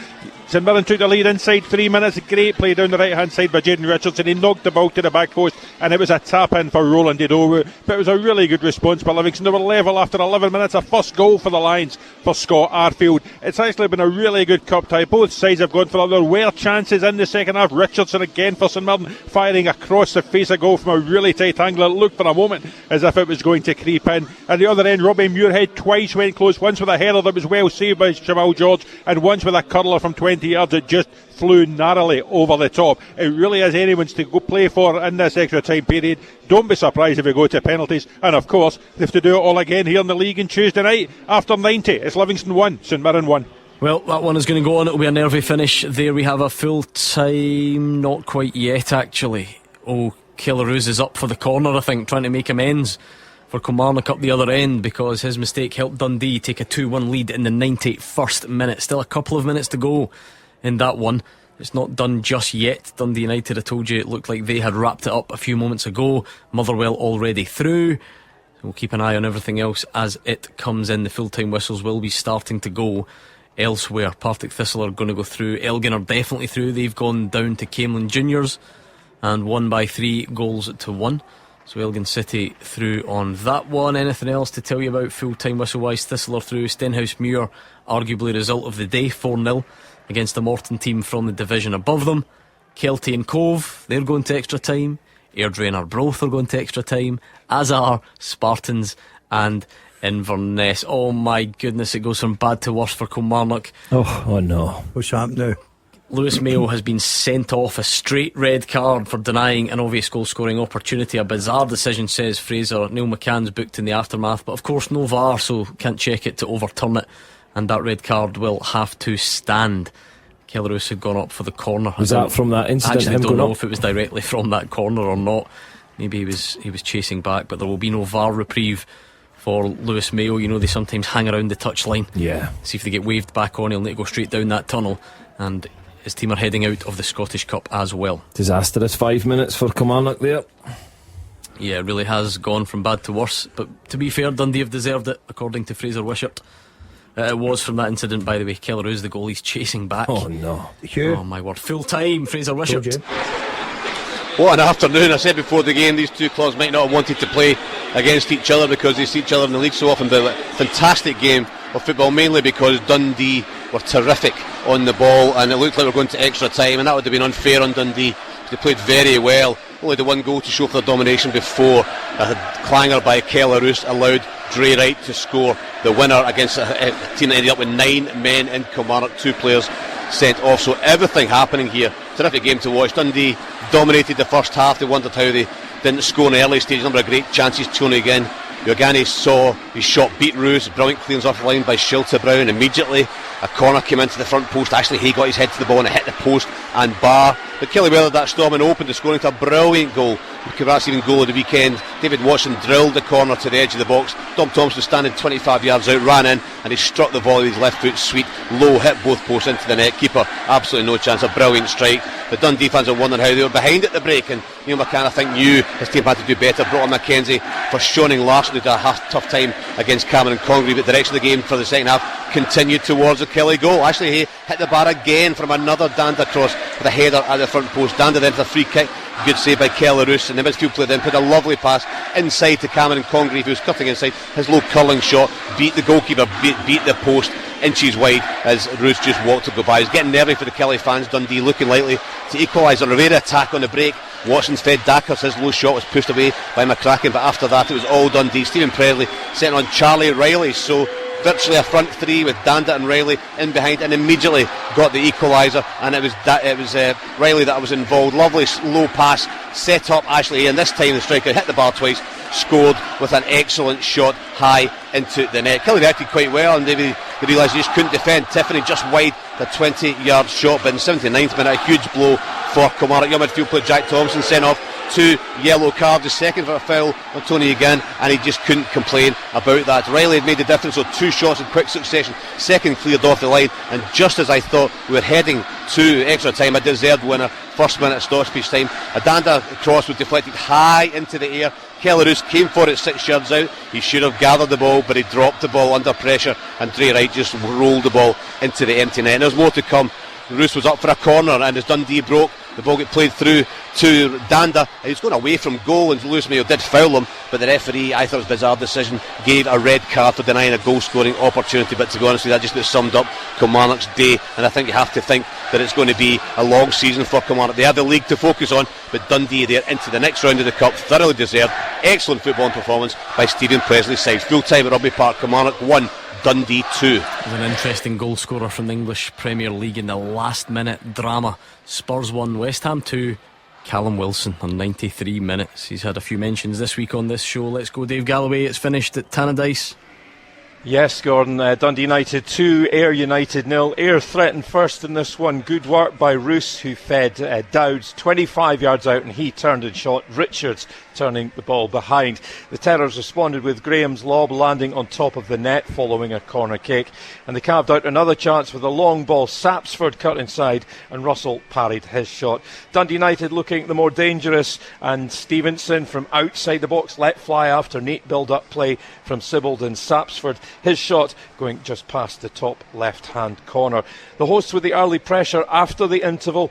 Cleel Harding's drive beaten away by Russell, and Stevenson flashed an effort wide. But Roos at the other end wasn't too far away at all with a low shot which went wide, but it was a face-palm moment for him. He knows he should have done better. Away keeper Russell made a very good save from Fatah's effort after Sibbald found him following a defensive slip-up. Jim Goodwin, though, not happy at all with his side by the looks of things, and he made no fewer than 4 substitutions at once. 2 of them threatened when Sturton's shot was saved. Then Moller headed just wide, but the same pair combined to put Dundee United in front at last on 77 minutes. Strain setting Moller up for a tap-in. And it was 2-0 after 89. An emphatic first-time finish from Camera after a 1-2 with Trapinovsky. Job done for the Tangerines. Dundee United 2, Ayr United 0. And now it is over to you. 0141 951 1025. Get your calls in. It might be quite difficult for you St Mirren fans and Livy fans and so on, because you're still underway. You're going to extra time and maybe even penalties, so we'll keep you up to speed on those types of games. But for now, for the games that are finished, Rangers fans, how impressed were you with last night? Just how good was Telo Asgard's free kick? What do you make of the triple signing that was unveiled before the game? Get all your post-match analysis of the 5-0 win against Annan over to us right now, please. In terms of tomorrow, what are you thinking, Celtic fans? Surely the game takes care of itself up to a point. What about that bigger picture? Transfers, strikers. Martin O'Neill was at Fir Park today. They don't play Motherwell for a while. Was he watching Tawanda Maswanisi? Was he watching someone else? Or did he just fancy a Saturday afternoon out? You let us know on 01419511025. We're about to live stream the show as well, so hop on to YouTube, Facebook, Twitter, wherever you normally watch, and we will speak to you next. This season, I want to see us have a real shot. Want to see us at full strength. Want a bench that gives us options. Want to get some momentum. Want to do it on a cold, wet night in November. Want to be top at Christmas. Want to beat them on Boxing Day. Want to go ahead in January. Want to put the league table on the group. Want to hear them say, can they do it this year? Want to listen to their doubters. Want to prove them all wrong. Look them in the eye and say, want to bet? Bet Fred. 18 plus, gambleaware.org. You can't do much in under 5 minutes. Boil an egg? Sure. Cook a roast dinner? No chance. But comparing car insurance prices with mustard.co.uk? Easy. See what you could save in just a few minutes. Click mustard.co.uk. Authorised and regulated by the Financial Conduct Authority. See website for details. What's on TV? The answer is a lot. There's never been more choice over what to put on the box with an abundance of great new shows, but you can miss them all if you don't know where to look. And that's where the Pilot TV podcast comes in, your essential guide to every show that matters. Each week we sift through the very best in prestige TV to help you decide what's worth spending your time on and what isn't. So join me, James Dyer, as well as venerable TV critics Boyd Hilton and Kay Ribeiro, and let us help take the stress out of your downtime. The Pilot TV podcast, because you can't watch everything. 951 1025. Clyde One Super Scoreboard's open line. Hugh Keevins, Cammy Bell and Gordon Dalziel are here, so please do give us a call between now and 6 o'clock. 0141951 1025 on Scottish Cup 4th round weekend. It is one of the best weekends across the Scottish footballing calendar.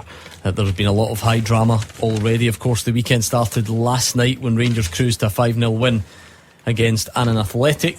The headline news really was the 3 new signings paraded before the game, and in Andreas Skov Olsen's case, unveiled before the game. Quite a nice change that it's not announced on social media these days. You get it the old-fashioned way, walking out the tunnel. So Rangers fans, was it the signings? Was it Telo Asgard's free kick? Was it something else that jumped out from that game for you last night? On to today, it kicked off with a great shock, Dunfermline knocking out Hibs. The afternoon was maybe slightly more predictable. Motherwell through against Ross County, for instance. Dundee United through against Ayr. But we've got some drama that's going to carry on. Livingston and St Mirren, one of the games away to extra time. Airdrie are both is in extra time, but Airdrie have now taken the lead. They are 3-2 in front. It was a dramatic afternoon at Rugby Park. It ended in Dundee going through. So if you want to reflect on any of that, please give us a call. 0141 951 1025. We've still got Hearts Falkirk to come tonight. Celtic Auchinleck Talbot Celtic tomorrow. And all of that is against the backdrop of the January transfer window. So please, all your thoughts right now on 0141 951 1025. And if you've been sitting all afternoon thinking these guys sound great, but do you know what, I would just love to see Hugh Keevins right now, well, the live stream has been turned on. So YouTube, Facebook, Twitter, you will see the guys in all their glory.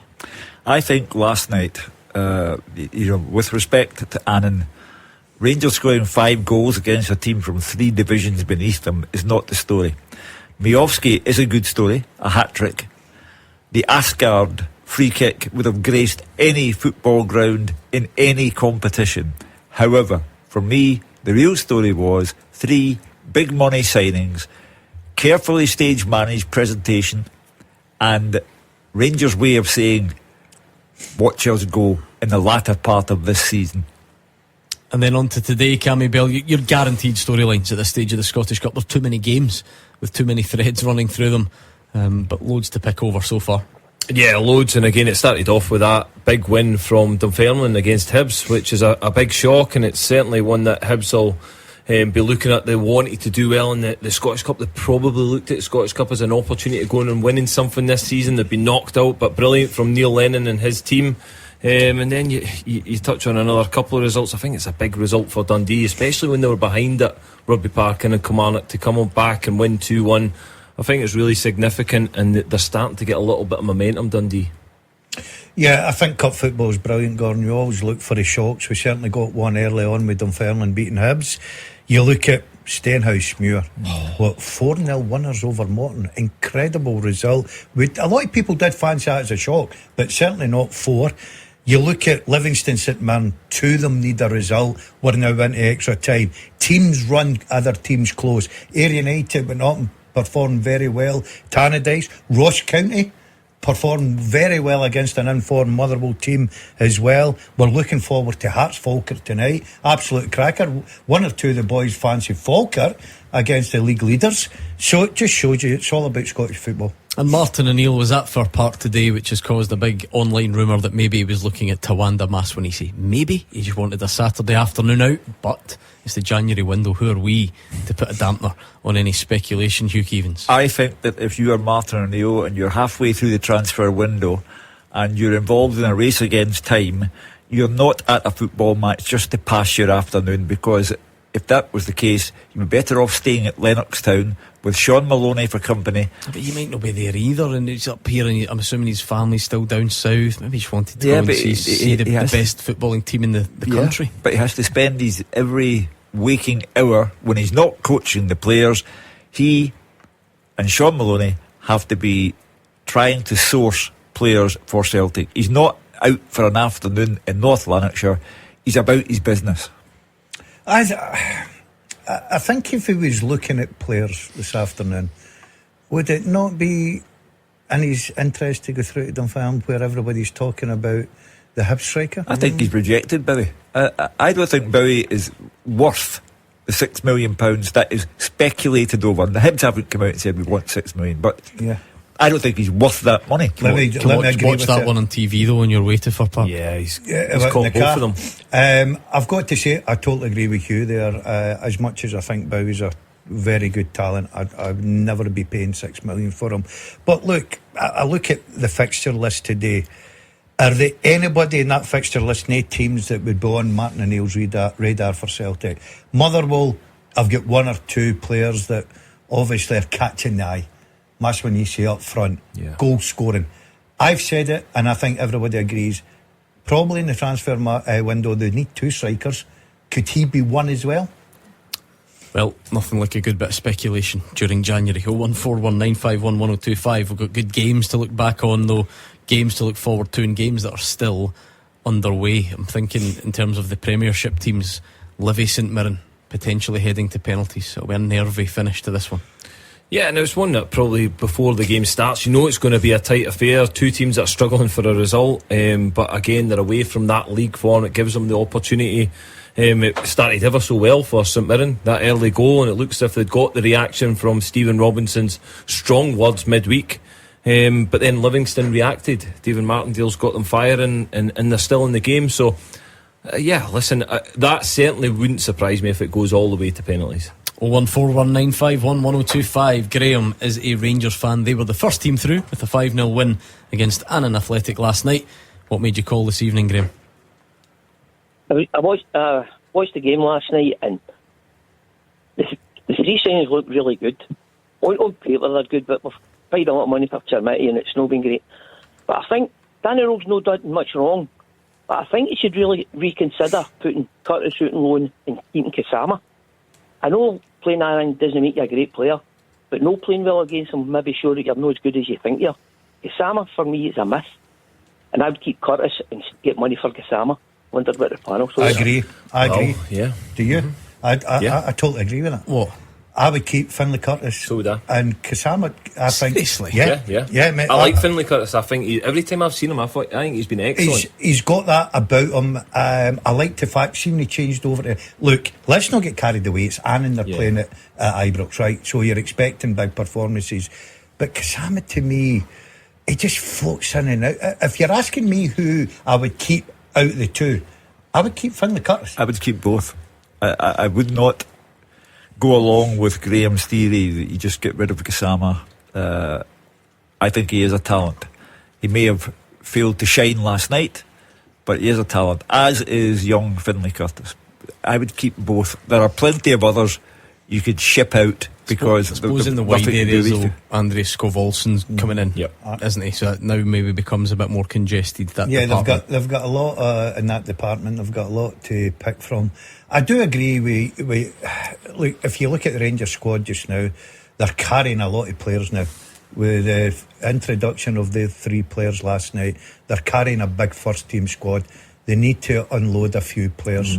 That's a difficult one because they're on decent contracts like most. So let me teams. get this straight, Graham. Rangers cruise to a 5-0. Miovski gets a hat-trick. Asgard scores that free kick, but Gassama's performance annoyed you so much that's what you've taken away from it.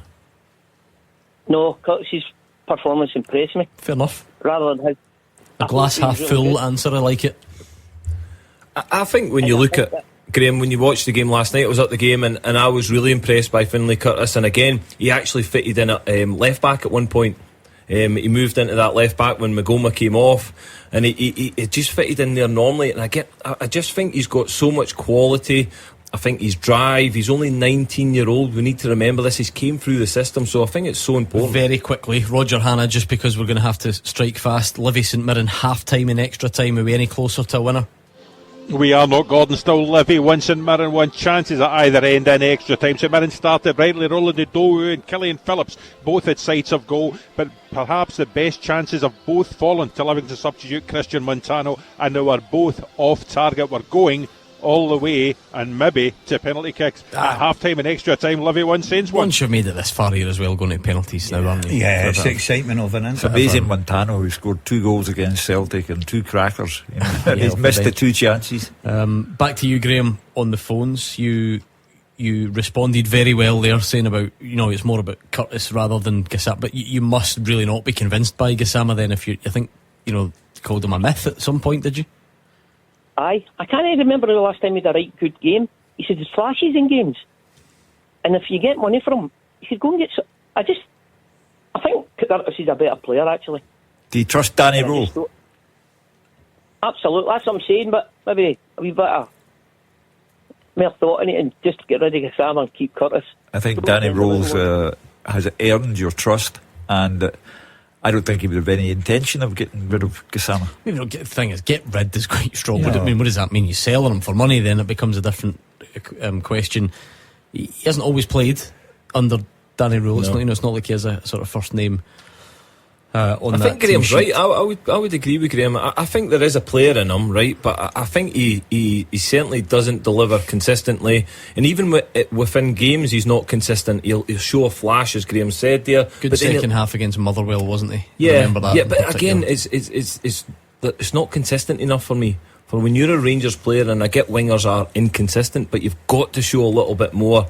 Certainly when he first came on the scene, he was very exciting, and that's why I'm saying there is a player in there, but he's just struggling. The only thing I'm saying with Graham is, listen, I'm not by any means saying Gassama needs to leave Rangers. I think he could be a big player for him. But if I had the choice, right, and it came down to keeping Finlay Curtis or him, I'm sorry, I think Finlay Curtis is. Graham, what did you make of Andrei Skov-Olsen being announced last night and brought onto the pitch along with Chukwani and Romans as well? It looks really good, mate. I think the big boy came on. It looked as if he was just at ease, and the winger apparently is top draw. No, I don't really know much about the boy, but it looks 3 really good signings. No, it's looking good for us for the running, I think. Get a good CV. That about 6 weeks ago. Get a good CV, Cammy. Had 40 caps for Denmark. Look, he's obviously not had a brilliant time most recently, hence why he's at Rangers. There's just a food chain to these things. You don't get a 40 cap Danish international who's at the peak of his powers right now. That's just the way it works. So you hope that you can provide the environment that allows him to get back to that. Yeah, and again, it's you're certainly right. His CV is incredible. Nordsjælland, who are a very strong side, and a side who produce good footballers. Bologna and Club Brugge. Listen, it's a top quality player you're getting. That's what certainly is in there, and it's just about Rangers unlocking it. They've paid a big loan fee, I believe, for him to come into the club. So, listen, I think everyone that supports Rangers is really excited about seeing him. I think the reception he got last night, I could see him looking about the stadium and thinking this is a top club that he wants to go and do well. So yeah, I'm looking forward to seeing him on the pitch. What I like about the signings, quickly, Gordon, I think they've signed in the right positions, key positions. The left back has got to be brought in to the club. They need cover there, right? They brought in a midfield player, Barnes obviously injured, an experienced guy that I think will do a real job. And they brought in someone that's got to create the chances for Chermiti and Majowski. You caveat everything on a night like last night by saying it was only Annan and it was only League 2, but as a goal scorer, can goal scorers above all other departments maybe benefit Majowski? You know, it's a hat-trick, like we said. Yes, it's Annan, but that feeling, that bit about putting it between the sticks, all that sort of stuff, can he maybe be one of the beneficiaries from last night? 100%, because you could have flipped it the other way. See if he comes on the pitch and he's not scored the goal, he will feel really disappointed and down. He'd have come off this pitch, yes, it is Annan, but you still need to put the ball in the back of net. That do his confidence. Graham, where does Asgard's free kick rank? Is that the best you've seen from a Rangers player? No, David Cooper's against Aberdeen at Hampden. That will always be my greatest Rangers goal ever, I think. The free kick? It was a great goal, but... Yeah, Leighton dived in the way back out. It was incredible. I think we're just talking about pure aesthetics, because it's one element of it that you maybe don't really need to caveat with Annan. Free kick's a free kick, you know, that's the point. You could not have placed that better. No. Hugh, from a mile out as well. Yeah, I get the impression that Asgard is growing into the jersey as well. He's getting goals, and I think he will have a part to play in the running. David Cooper all day long for me. Brilliant goal last night. You would say that. No. Brilliant goal last night. No goalkeeper in the world saving that, right? But I still go with Graham. David Cooper all day. I remember the goal, I remember being there, and the Dazzler's right. I mean, Jim Leighton actually didn't move until the ball rippled in the net. It is hard to make that comparison. We're talking Davy Cooper, we're talking Aberdeen, we're talking Jim Leighton versus Tello Asgard against Annan on a Friday night. So I get that, but I just mean just the execution. Execution, I think. I think they're both unbelievable free kicks, but you look at the one last night, and I think it's unfortunate it's the fifth goal against Annan Athletic. Do you know what I mean? So there's not that. Were a lot of Rangers fans left by that point? Yeah, there was loads. Yeah. So again, they missed it. When you looked at the view from behind Asgard when he hits it, as you say, you could not place that in a better position. Tavernier scored a similar one at Tannadice a few seasons ago. Remember? Okay, Asgard or Cooper. On you go. What one? What's the best? I've went Cooper. Hughes went Cooper. What, for the technique or what? Everything about it. Everything about it. Cooper. No, okay. Full house. But what it wants to say there, if he had gone just technique, yeah, Asgard. You can't have your cake. Because you can't compare. How can you compare Annan to Aberdeen if you want to take like the occasion into it? And it was the fifth goal. No, I'm taking. You said everything about it. I'm taking the fact of where it's from, the strike, the way. The goalkeeper, the goalkeeper didn't move last night. I loved the goal last night. I'm not taking anything away from him. Brilliant, but you're not beating David Cooper. Tie of the day might well be a Broth Airdrie, because late on it's now gone 3-3 and is, I was going to say heading for penalties, but I don't know, because they might have another surprise for us. Thank you to Graham for kicking us off. If you want to discuss last night, today's action, tomorrow, transfers, you really are spoiled for choice. So give us a call right now, please. We'll speak to you next. This season, I want to see us have a real shot. Want to see us at full strength. Want a bench that gives us options. Want to get some momentum. Want to do it on a cold, wet night in November. Want to be top at Christmas. Want to beat them on Boxing Day. Want to go ahead in January. Want to put the league table on the group. Want to hear them say, can they do it this year? Want to listen to their doubters. Want to prove them all wrong. Look them in the eye and say, want to bet? Bet Fred. 18 plus, gambleaware.org. After they play, you have your say. 0141 951 1025. Clyde One Super Scoreboard's open line. Cammy Bell, Hugh Keevins, Gordon Dalziel in the studio taking your calls. We're on the live stream as well, and it's been a good day so far of cup action. Last night it all kicked off, and then we've still got some work to be done as well, because still got St Mirren at Livy. Where are we? You must be getting close to penalties now, to see who goes through. Roger Hanna's keeping an eye on that one. Where was the other ones we were heading? I said Airdrie or Broth. His Spartans going? Yeah, I think they were still. Kelty Cove as well. That's into extra time. Yes, there are a few. Spartans Inverness is heading that way. Kelty Cove, as Cammy quite rightly points out.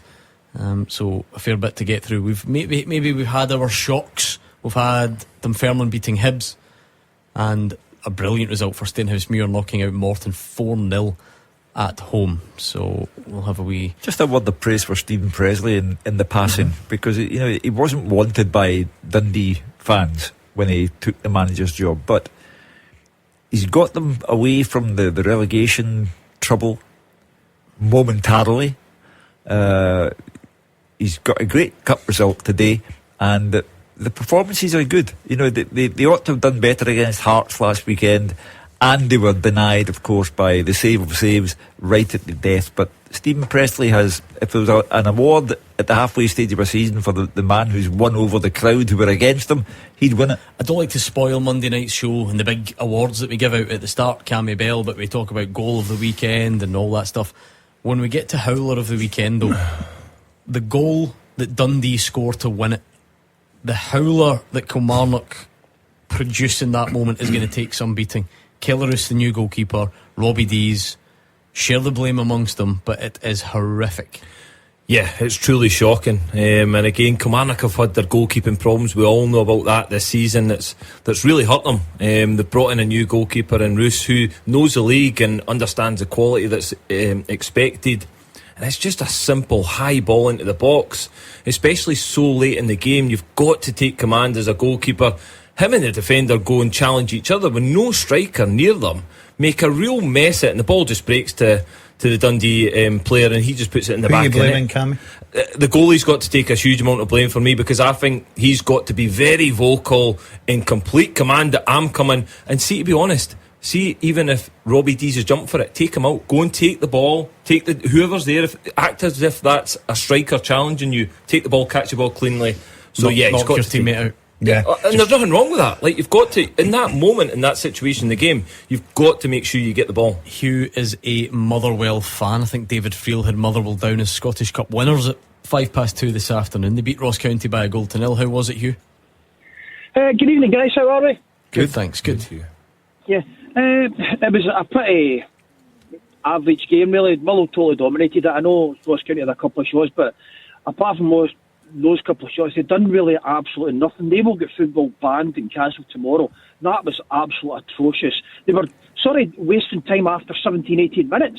I think what he's trying to do, you can see Stuart Kettle-Williams' tactics again, just a lump ball up the park. Motherwell's made a fair few changes. They put Luca Ross. I felt sorry for the young boy at left back. He's a left mid or a centre mid, so he played the position where he was out. All Ross County done was put Jordan White on him, which is probably the right thing to do. But then they moved him over. You see Liam Gordon or Stephen O'Donnell moving on to Jordan White, and he didn't really do nothing after that. And I did feel sorry for Luca Ross at the time, because he get put under a wee bit of pressure, and you could see he wasn't comfortable where he was. So it was good that Jens protected him and brought him off early in the second half just to keep his confidence up. But I just think Motherwell totally controlled the game today. There was no fear they were going to score a goal today. It should have been more for us again, but everybody say all the time, we just need that striker to pop it in.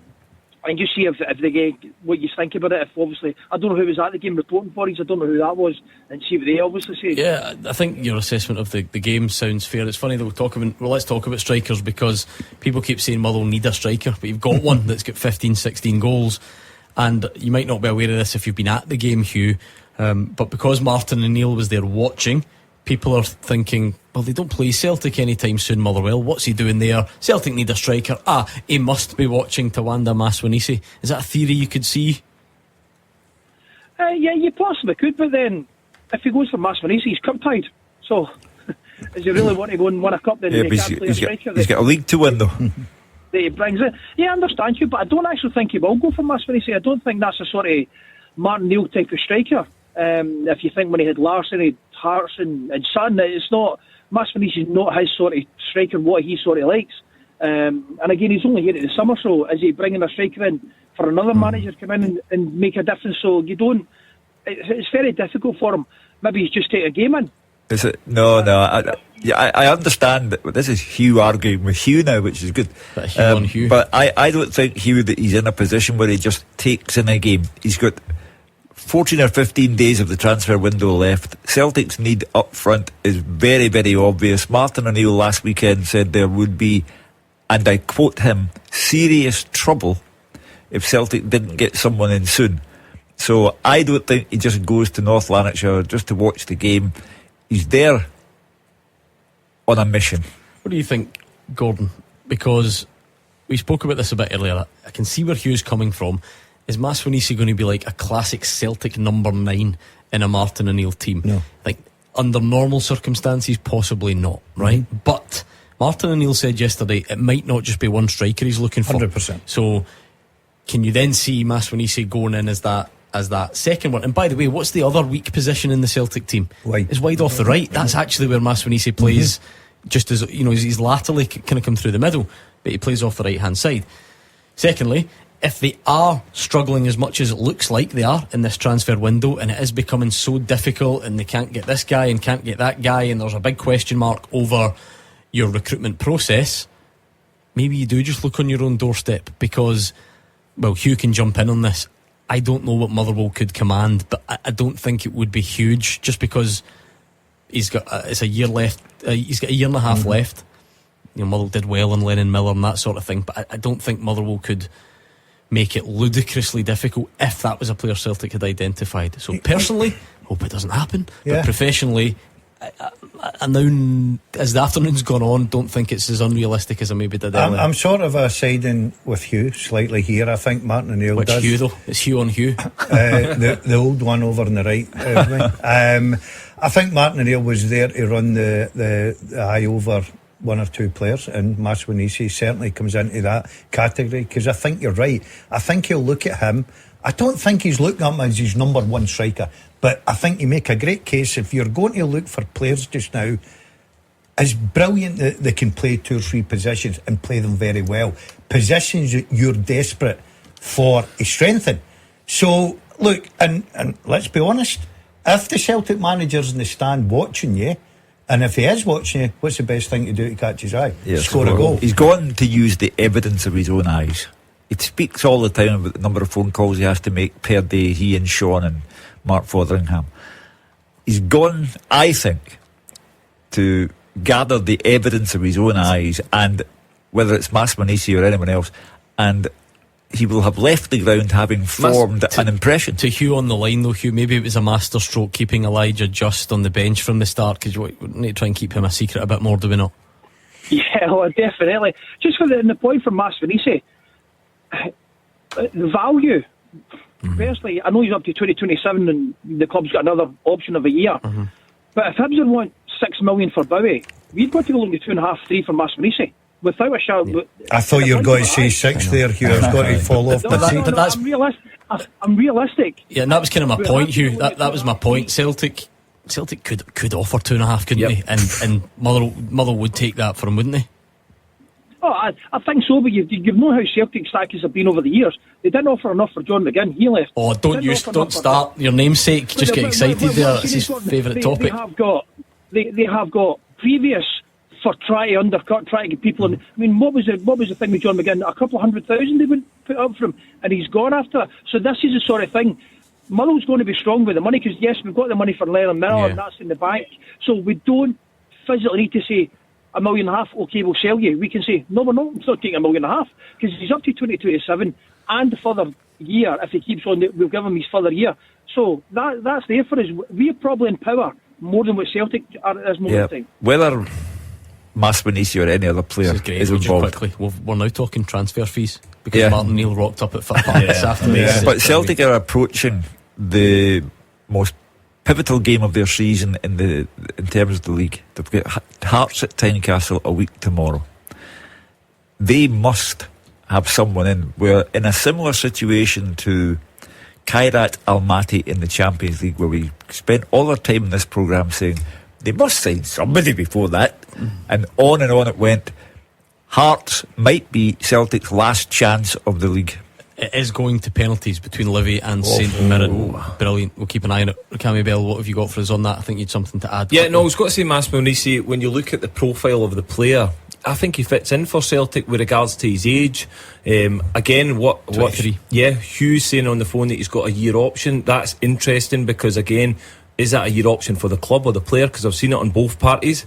So that would make a big difference on the fee.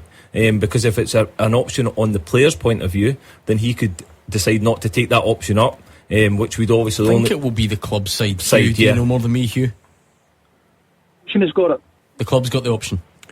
It doesn't matter. Money's king. Listen, Yeah, if Celtic want him, but an extra year Yeah, does make it makes a huge difference in the transfer. But if for they me. want him, they can go and get him. I don't think Maswinishi will be the number one striker for No, Celtic, no. but I think he'd be a great signing. But what he is for long term, because Celtic haven't got a long term manager in place at this moment in time. But what they have got is looking at a young player that they can develop. And that's not, what I'm I keep saying. saying it, he can play off the right as well. Yeah. It's not, Yeah. Anyway, right, thank you to Hugh.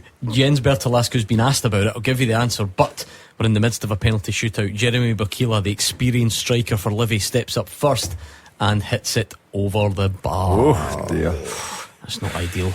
I can just see big AJ on the touchline now. 37, I think Jeremy Bokila is. I actually think he's looked quite good when he's had in terms of in front of goal. There'll be obvious things that 37-year-olds can lack, but he's been pretty deadly at times in front of goal.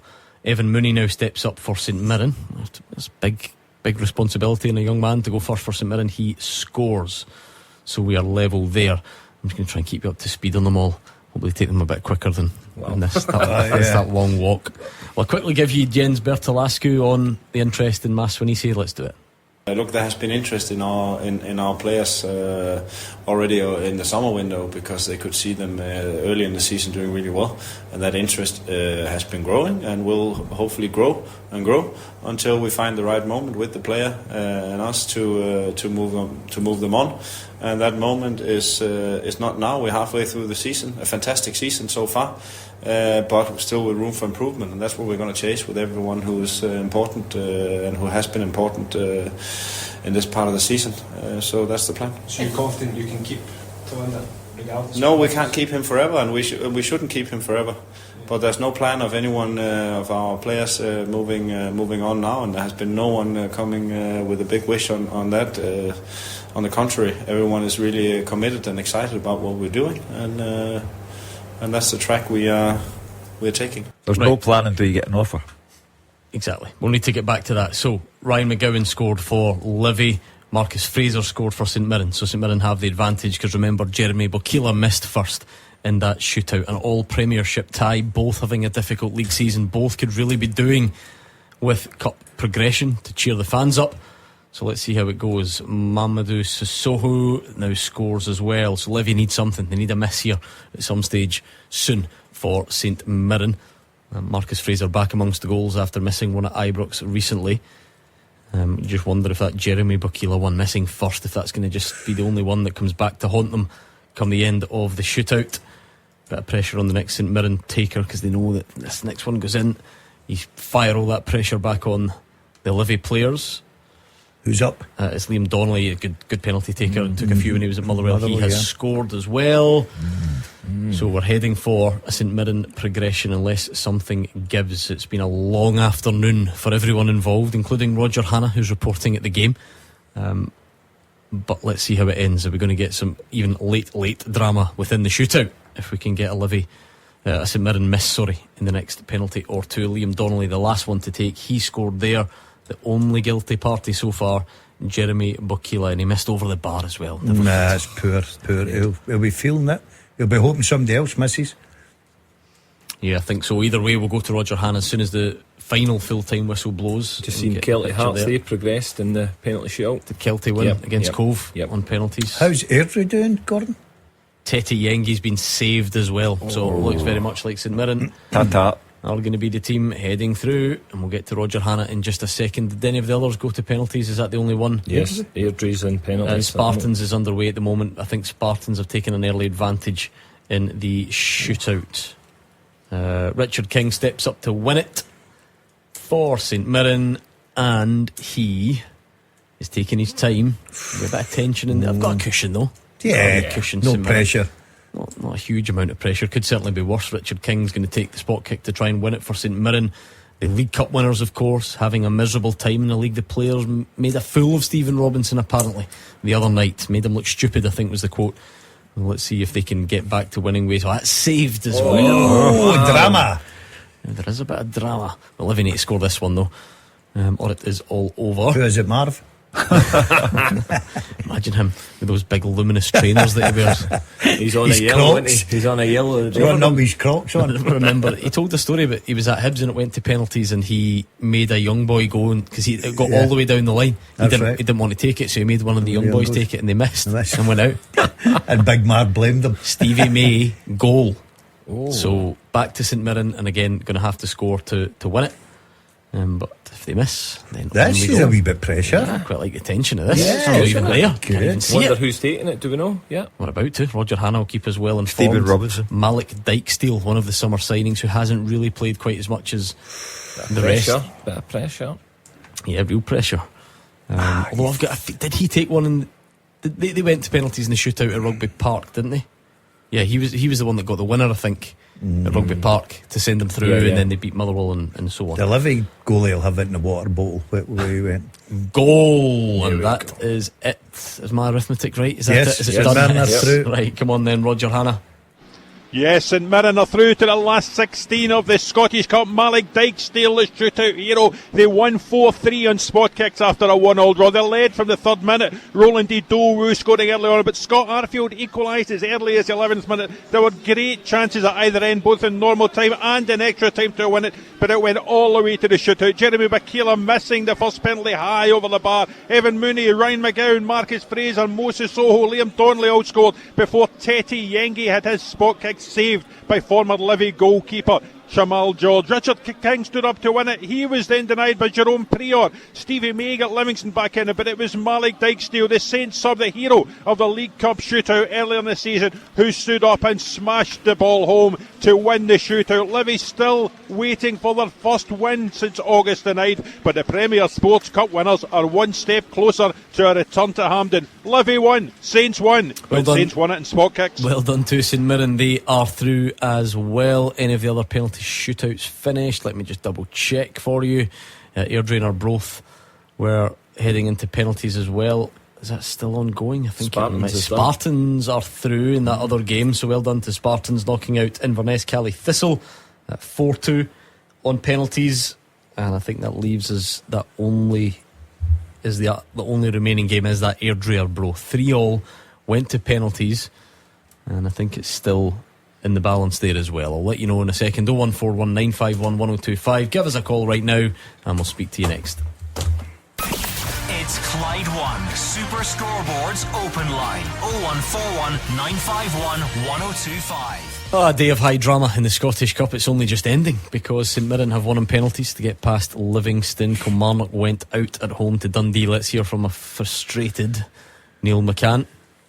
I wouldn't say that, no, I've seen plenty of worse than listen, that's just, we're down to 10 men. I mean, what do you expect? It's 10 men, it's a team that's actually got their tails up, they get a goal. That's something that I'm a wee bit unhappy with, how our shape broken just slightly to allow the gaps. But we're down to 10 men. We're still asking them to just stay in the game but still have a freedom to try and go and win the game. And then of course the mistake that leads to their second goal is a sore one to take. I wouldn't say it's calamitous, it's just a wee bit of miscommunication that's hurt us. It's tough for Kell, isn't it? Because it's his debut. But by the way, Kella's just in the door yesterday and he's still going to get to know certain shouts, certain instruction as a back four, but I thought he was excellent.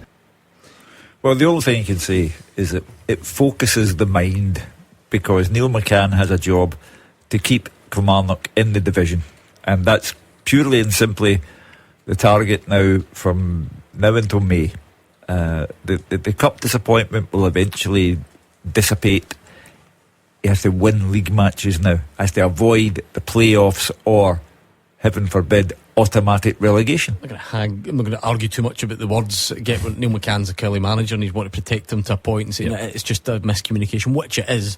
But miscommunications can be calamitous. You know, when you look at it, it's a tough watch, even if you're not a Kilmarnock fan. Yeah, it is. again, it is.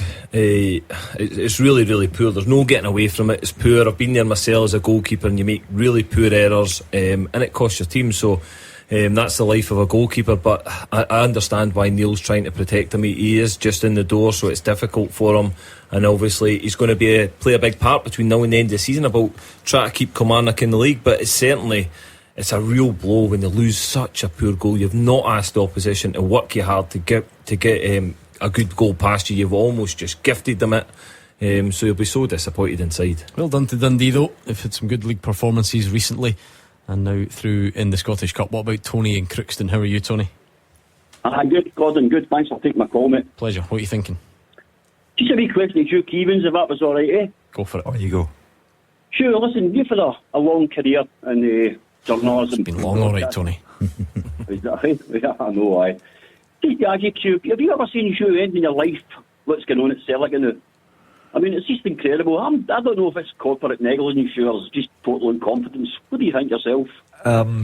Let's not accuse anyone of corporate negligence, so we can continue as a show. What I will say is, Tony, I'm back in 1994 now, when attendance at Celtic Park had dropped to 10,000, when the board was under tremendous pressure. And we all know what happened. Fergus McCann came over and the club was transformed. I honestly think that Celtic, I'll be perfectly frank with you, I think Celtic need a Rangers. They need a takeover. I think they need to be taken over. I think Dermot Desmond has taken the club as far as he can, and I think that what's going on this season is shambolic. They have fired two managers, Brendan Rodgers and Wilfred Nancy. The fact that they appointed Wilfred Nancy in the first place defies understanding. They hired Martin O'Neill as interim manager and then let him go before they played St Mirren in the cup final. Martin O'Neill would not have lost that cup final. And then when Wilfred Nancy failed horribly at Motherwell, they let him stumble into the Old Firm game thereafter, and we know that he was sacked 2 days later. I just think that Celtic are being left behind. Rangers quite correctly stage managed their presentation of 3 new players last night, because they know that every Rangers fan is looking at Celtic and thinking, what's going on there? And you, Tony, represent the frustrated Celtic support. I honestly think that Celtic have lost their way, and I think that they need to be taken over. Is there no chance, Tony, in the remaining 14 days of the window, because in fact it might even be more than that, I think is it the 3rd of February it closes this year? 2nd of February. There's still time, Tony. Is there any chance that Celtic get it together, bring in some good players, and all of this conversation becomes a thing of the past? To be honest, Gordon, there's no confidence in this board. They've had all this time up to now to buy players or sign players. They've not got anybody in, so I don't see it happening in the next 2 weeks, to be honest with you. I'm just staggered that a club has got £77 million sitting in the bank that's going to lose the league. That's unfathomable. It's unthinkable. It's frustrating for all Celtic fans, not only in Glasgow, I'd imagine Celtic fans all over the world. Well, look at the progress of the season, Tony. Look at the progress of the season. We begin with Kairat Almaty. Yeah, exactly, Hugh, yeah. For Celtic not to spend before that game was incredible. And they cost themselves £40 million worth of Champions League money as a consequence. Unbelievable. And they have continued in that vein. As I say, 2 managers out, the same interim manager hired and then rehired, and it's just as well it's Martin O'Neill, because he's holding the club together, and the fans will be respectful of Martin O'Neill because of what he's done in the past for Celtic. But this, when they go to Tynecastle, if they don't win, Tony, and they fall 9 points behind Hearts, would you or any other Celtic supporter believe there was a realistic chance of still winning the league? No, Hearts is definitely our last chance. I think even if Celtic got a draw at Hearts, it still might not be enough to win the title, to be fair. But Martin O'Neill is in the position, Tony, where a week ahead of that match, he is saying, I hope to have players in by Tynecastle. I ask the question because I feel like you have to. Sorry, Tony, I was going to put it to the guys, because I think you make a good point. I think you said about trust or confidence, one of those words. You asked the question, Gordon, because you have to. Look, there's still 2 weeks left, so maybe, just maybe, there's no point in us giving cast iron guarantees that they won't do business and then you look daft if they do. However, that word, trust, confidence. If in January or last summer or the January before, Celtic had left it to the last minute and then gone and done some really good business, you would say, well, look, it can happen. But when Tony talks about trust and confidence, Celtic don't have that recent body of evidence. There was a time where they were great in the transfer window. Did they not in 1 January sign Reo Hatate and Daisen Maeda and Matt O'Reilly, something like that? Like, there was a time when it was top drawer. Those days feel far away at the moment. Yeah, they've took their eye off the ball, there's no doubt about that. Where I slightly disagree with Hugh was, I don't think they cost themselves 40 million with not spending money. I think they had enough in the building to go and beat Amati, and they didn't even score a goal against them, but that's here or there. I'm going to hold my opinion, Gordon. I said that this league will depend on this transfer window for me. You look at Rangers, I think Rangers are recruiting well. It's still to be shown that if these players are going to hit the ground running and make such a big impact. But what they've done is identified certain positions that need strengthening. They've went out, spent money, and they've achieved that. I'm going to wait. I think Celtic are sleeping in the transfer market. I think everybody agrees with that.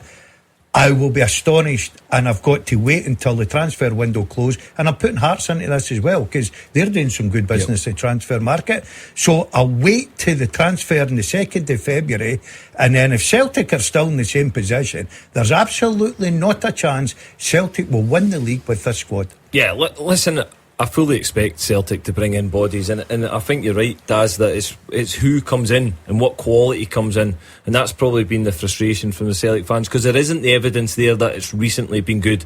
It's been very, very poor for a long time. They've got it wrong as a club and as a board. They've certainly taken their eye off the ball. There's been loads of failures within it, but again, I still think there's an opportunity. If they can manage to somehow get the right bodies in the building, this opportunity is still there to win this title. Well, it's all about Auchinleck Talbot first. Thank you very much to Tony on the phones. That brings us to a close. It's been a good old weekend. Rangers first through, joined by Dunfermline, who beat Hibs. Then on to this afternoon. Congratulations. I'll run through them all quickly then, shall we? Airdrie, Elgin, Dundee United, Kelty, Dundee, St Mirren, Motherwell, Partick Thistle, Spartans, Stenhousemuir, all through to the last 16 of the Scottish Cup. Tonight they will be joined by either the Premiership leaders Hearts or one of the success stories of the season so far in Falkirk. And then tomorrow, like we say, your dose of romance. Auchinleck Talbot, yes, it's at Rugby Park, but still taking on Celtic, a team from the 6th tier against the team that's won the Scottish Cup more than any other. That is the beauty of this old competition. We'll see what it throws up between the rest of tonight and tomorrow. The boys are back at 4 o'clock tomorrow to keep you up to speed on everything that's happening. I personally will speak to you all on Monday, which I'm looking forward to already. Enjoy the rest of your Saturday. The GBX is up next. Have a good one.